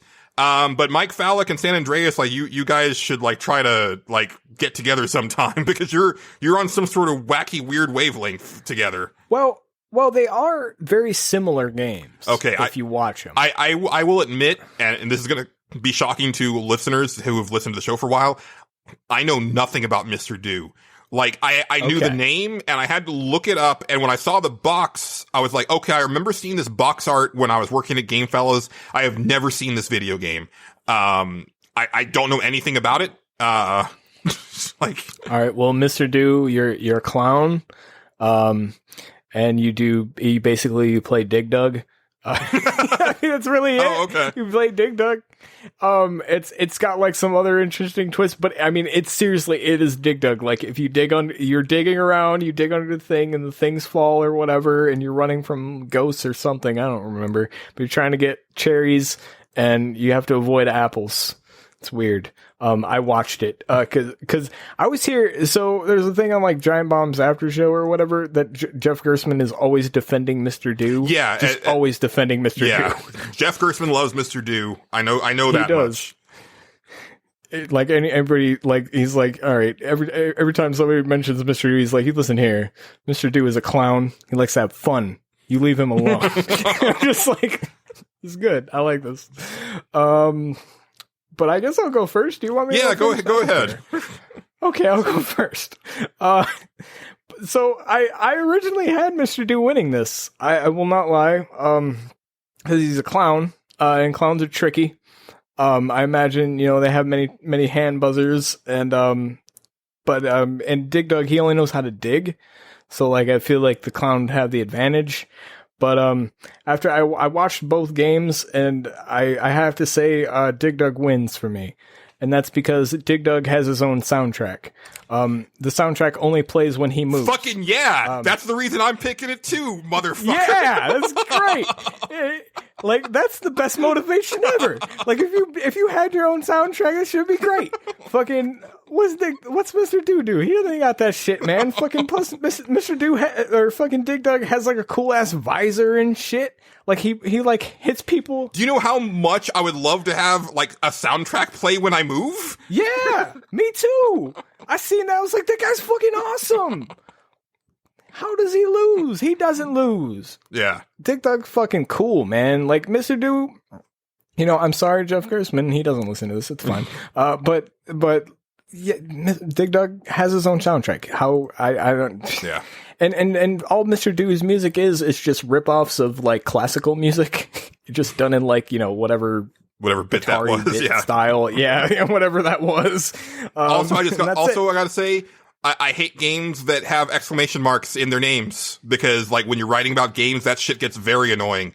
Now Mike Tyson's Punch-Out gets a pass on this because it uses 2 exclamation marks, and I like that.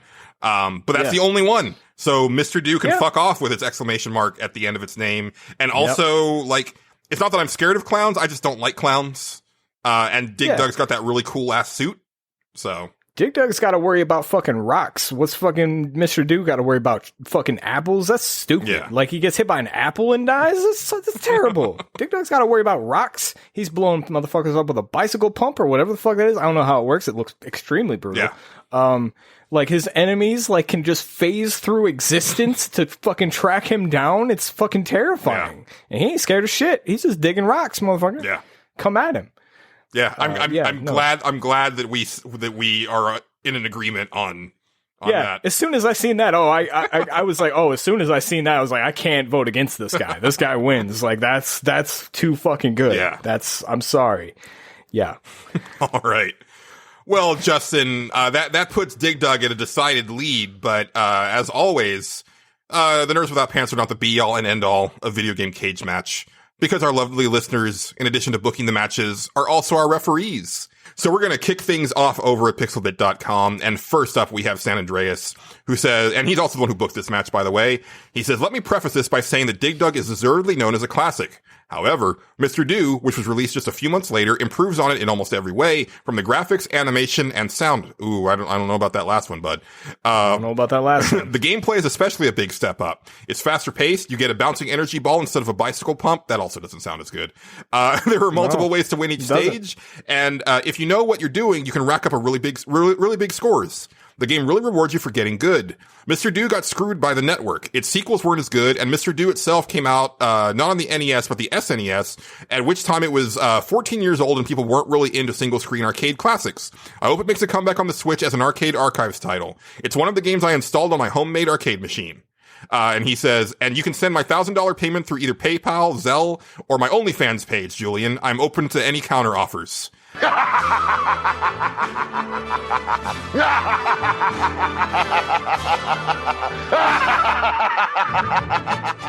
I'm glad that I kept the $1 Million Man laugh drop for this exact reason, because I knew I would need it later. So thank you, San Andreas. Also, I would like to announce that we are finally monetizing Nerds Without Pants with OnlyFans. Hot lewds, $10 a month. Get them while you can. Please look forward to it. I'm just going to put pictures of my dog. That's all you're going to get. Just get dog pictures. That's a good OnlyFans. I'd follow that. I don't know what OnlyFans is. I only kind of know what it is. It's weird to me. I don't know why, but to me, I don't want anything to do with it. But God bless the people that are on it. They're doing their bit. They got a good hustle, I'm sure. Yeah. I'm gonna stop talking about this because it's weird. Let's move on to Daftman. He says, despite being fairly old myself, I am not sure who Mr. Do is, and so I am voting for Dig Dug. Glad I'm not the only one, man. I only know about it from Jeff Gerstmann. That's the only person. That's the only way I would know about it. I'd heard the name before, but that's about. Well, yeah, it. same. Like I definitely knew the name, and then I definitely recognized the box art when I saw it, but I have never seen a screenshot of it. Or if I have, it was because I looked at the back of the box. I was like, "What the hell is this?" And then never thought about it again. Yeah, that sounds right. Yeah. That sounds like what happened to Mr. Do all the way around the board. Let's see. Next up, we have Bookie, who says, I'm not just rusty on the odds. This damn machine must be broken. 3-2 odds in favor of Mr. Do? I mean, I can guess what a Dig Dug is, but I have no idea if I want to know what a Mr. Do's. Mr. Does? I have no idea. Give my vote to Dig Dug. Here's how I see it. Dig Dug gets into some late trouble, just too many pitfalls. While Mr. Do is doing it up in the ring, just a big empty showboat type, all distracted and playing to the crowd. Bam! Mr. Driller to the back of the head. In the arcade leagues, there's little chance of taking down the Dig Dug Mr. Driller father-son dynasty. And don't even get me started on Baraduke. What a family. I don't know that last one. I don't either. I will fuck with some Mr. Driller for sure. Yeah. Yeah, that's, I did not know Mr. Driller was involved in this match, so that's pretty intense. Yeah, from out of nowhere. From out of nowhere. That's how it hits sometimes. After that, we have Casey Curran, And he says, I've played Dig Dug, but haven't heard of Mr. Do. The impression I get is Mr. Do can get things done unnoticed. So I see Mr. Do winning. All right. That's fair enough, but he doesn't have his own soundtrack. So. Mr. Do does what Nintendo don't? Except he does not have his own soundtrack. He does not, no. No. All right, last on Pixelbit, we have Xrian, who says, Dig Dug has alliteration on its side, but it's also just the same damn word with present and past tenses. Mr. Do has that air of professionalism to me, but also reminds me of Scooby-Doo. I was never a fan of Scooby-Doo. But that reminds me of a quote from the great Homer Simpson. Scooby-Doo can do, but Jimmy Carter is smarter. If he's as smart as advertised, then Jimmy Carter could probably take them both out.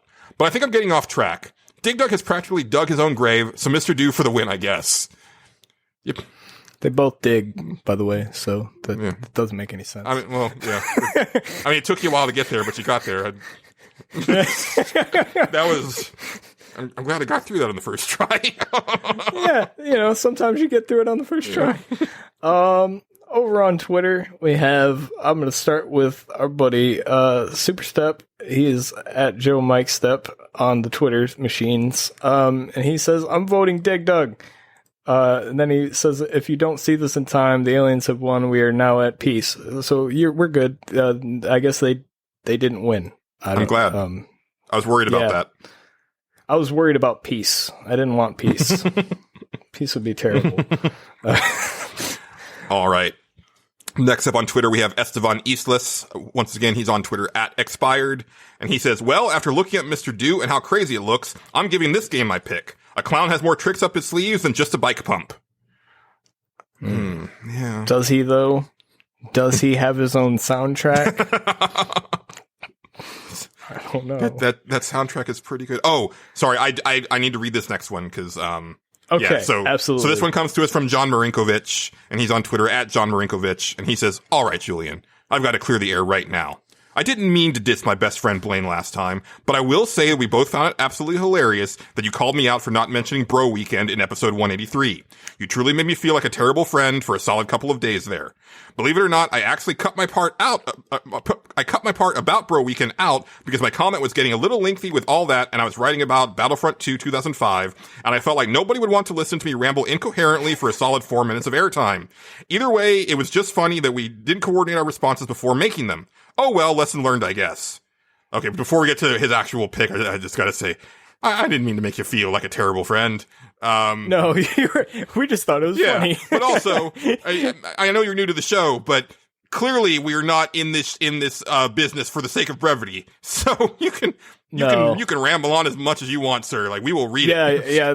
Yeah. If you want to send us a 10-page essay, I'll fucking read it. It'll be funny. I'll put some epic music behind it, like underneath it. It'll be great. Yeah.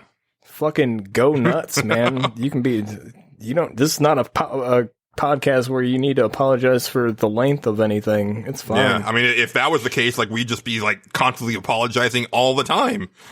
Yeah, exactly. This would be like it'd be like 1 hour of apology time. Yeah. And then we'd have to end the show. An apology. It would be 3.5 hours of show, and then another hour of apologizing for the 3.5 hours. Of apologize for the 3.5 hours, exactly. Yes. But for his cage match, he says, that all being said, my vote is for Dig Dug because it is the one game I have played. That is absolutely fair. That's fair. Yeah. That's fair. There's a reason why Dig Dug has been re-released on constant systems, and Mr. Do is just lost to time. That's how I feel. Indeed. Yeah. You're very right on this. After that, we have a buddy, Crimson Carnage. He is at Zakelli7. And he says, Mr. Do, that Dig Dug guy has a weird inflation fetish. Don't look that up. I won't. I don't want to know what that is. You can go listen to the current season of Square Roots where they're playing Mario and Luigi Bowser's Inside Story, and you'll learn about a whole bunch of kinks. It's actually been quite entertaining. Yeah. All right. Next up, we have Jeffka, who is on Twitter at Jestoff. And he says, I really wanted to vote for Mr. Do because he actually has his name on the game, but I just love those little red guys in Dig Dug so much. They're so silly. I love them. Dig Dug wins because of the little tomato guys with goggles. Mm-hmm. Isn't the character's name Dig Dug? Am I wrong? I thought the character's name was Dig Dug. Let's see. I don't know. I could be wrong. That that could totally be a Kid Icarus situation where his name is actually Pitt, but everybody calls him Kid Icarus. Hold on, I got to look this shit up right now because that. Yeah, look that up. You look that up. We need to know. This is very important. I hope he has a really. Actually, now I'm like, I hope he has a fucking cool ass name. While you do that, I will read Blaine Fea's. Holy shit, Justin! His official name is Taizo Hori, but he is more commonly known as Dig Dug. Awesome. That's awesome. Taizo Hori is fucking rad, dude. That guy does not fuck around. Like, I'm sorry, like. Dig Dug wins this no matter what now. I'm gonna make a commissioner like interference here if it doesn't win. Well, last but not least, over on the Twitter machine, we have our buddy Blaine Fea. He is at, or I'm sorry. We don't have Blaine Fea. We have Blaine Fea. He is at Blaine Fea. The game broke at the end there. He says this about the cage match. He says, Dig Dug is clearly the winner. I have one really fond memory of it, and this time it doesn't involve John Marinkovich. So he can't be a bad friend, but not mentioning it. My brother and I got an old game collection on the GameCube, and Dig Dug was on it. For a whole weekend, me, my brother, and two of our friends basically spent an entire weekend playing Dig Dug for God knows what reason, and it was a blast. Good times. Good times. Excellent. Please tell me Dig Dug won this cage match. Dig Dug did win this cage match, but it was a much closer match than I would have anticipated going into this. I'm surprised. Yeah. I'm surprised. I mean, I'm not though, fans like a dark horse. I initially was going the Mr. Do route myself because I was like, man, he's a clown. He's tricky. Yeah. Like, you look at him, you go, that clown, he looks like he's tricky as fuck. I don't trust that clown. Like, in a sometimes I've cheered for Santino Morello. Like, sometimes you just vote for the underdog. Like, you just kind of want them to get a one up on the big guy. Daniel Bryan made a whole career out of it, man. So this is the whole thing. Well, he had a badass career before that. True. That's a whole. Never mind. Yeah. We're not getting into politics of how they were keeping him down for years. Yeah, exactly. But yeah, that's good. Yeah. What is the next cage match? All right, so it's my turn to pick the next booking, and I want to do a somewhat topical one, Justin. Okay, good. I meant to do this one earlier in the year when they were both games that we didn't know anything about, but right now one of them is a known quantity, but the other one is not. This one comes to us from Transmet 2033. So next time, stepping in to the steel cage is Cyberpunk 2077 versus Marvel's The Avengers. And once again, for stage select, I want you guys, well, listeners specifically, to pick two of your most epic pieces of video game music that you can bring to the table. I want you to melt our collective faces off. I am excited for this. Yes. And we also want to know who wins in the matchup between Cyberpunk 2077 and Marvel's Avengers. And we're going to want all of those submissions by 8:30 Central Time on September 18th. Once again, you can go to pixelbit.com and comment in the show thread for episode 184. You can DM us on Twitter at NWPcast, or you can head on over to facebook.com/nerdswithoutpants podcast and send us a message there. That's it for this show. So I think we'll just go ahead and wrap things up. You can always find us on Twitter. Justin? I am at Tyrone_Swift, or you can tweet my other podcast at Clickbait Update. Yes. I don't know what's happening on that show, but the next episode is probably going to involve the sport of curling. Yes, by popular demand. By popular demand of one person. I watched this Canadian sitcom called Corner Gas, and there was a whole episode about them doing curling. That's the extent of my curling knowledge, but like, all right. it seems like a very silly sport that they get really into up there. So I believe it. Yeah, I've found some facts about curling already, so I think it's going to be pretty good. I hope so. Anyway. Excellent. You can find me on Twitter at Juliana_Titus. Once again, you can find the show at NWPcast. Our theme song, Relax, and interstitial tracks, To the Max and Moody Grooves, come to us from Megan McDuffie. You can search for her online at Megan McDuffie, and you'll find all of her good and awesome projects.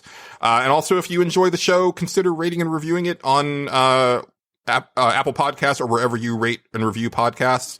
And also tell a friend. Telling a friend is probably the best way that you can help us out. I know it's really hard to get people to listen to podcasts.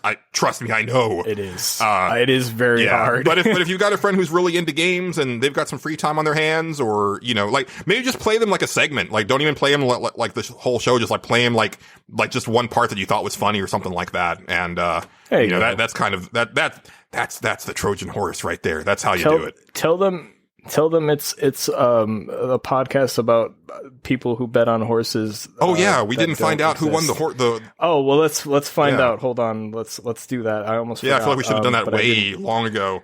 No. It's save it for the end of the show. It's the suspense. See, that's right. That's how you keep Okay. them. All right. So we will who did you voted for? I forgot who you voted for. Control Alt Control Alt feet. my feet. Yeah. Yes, that's right. Let's see. Okay, we will ask the mystical crystal ball that is on my phone app if he wins. Does he win? Reply hazy. Try again. Okay, well, we'll try again. I don't think that's the app you should be using. No, it's fine. It says my reply is no. So I'm sorry, Julian. Your horse did not win. That's a bummer. Now we'll see if my pick, Mr. Doctor Man wins. Says concentrate and ask again. So I have to think really hard. You can't hear me doing it. I'm doing it though. So here we go. Concentrating and asking again.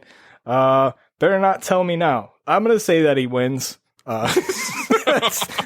He won. So congratulations to Mr. Doctor Man. Or whatever that course was called, I honestly forgot. And this app is really bad. It doesn't close out itself. It's really terrible. Like, I have to almost click on an ad or something to get it off, so I can't go back to where I was. It's fine. Yeah. It's fine. Everything's fine. My phone's on fire. It's fine. Let's not talk about it. I mean, the world's on fire. It's fine. It's fine. Everything's fine. Don't worry about it. Just play some more Mass Effect. Just play some more Mass Effect. Don't let the existential crisis sink in. Don't let it sink in. As soon as we're done here, I'm playing some Tony Hawk. There you go. Well, I'm going to have a cigarette, and then I'm playing Tony Hawk. All right. So we're going to go ahead and take off. But for myself and Justin, thanks for listening. Keep it pantsless, Internet, and wash your goddamn hands. Goodbye. Bye.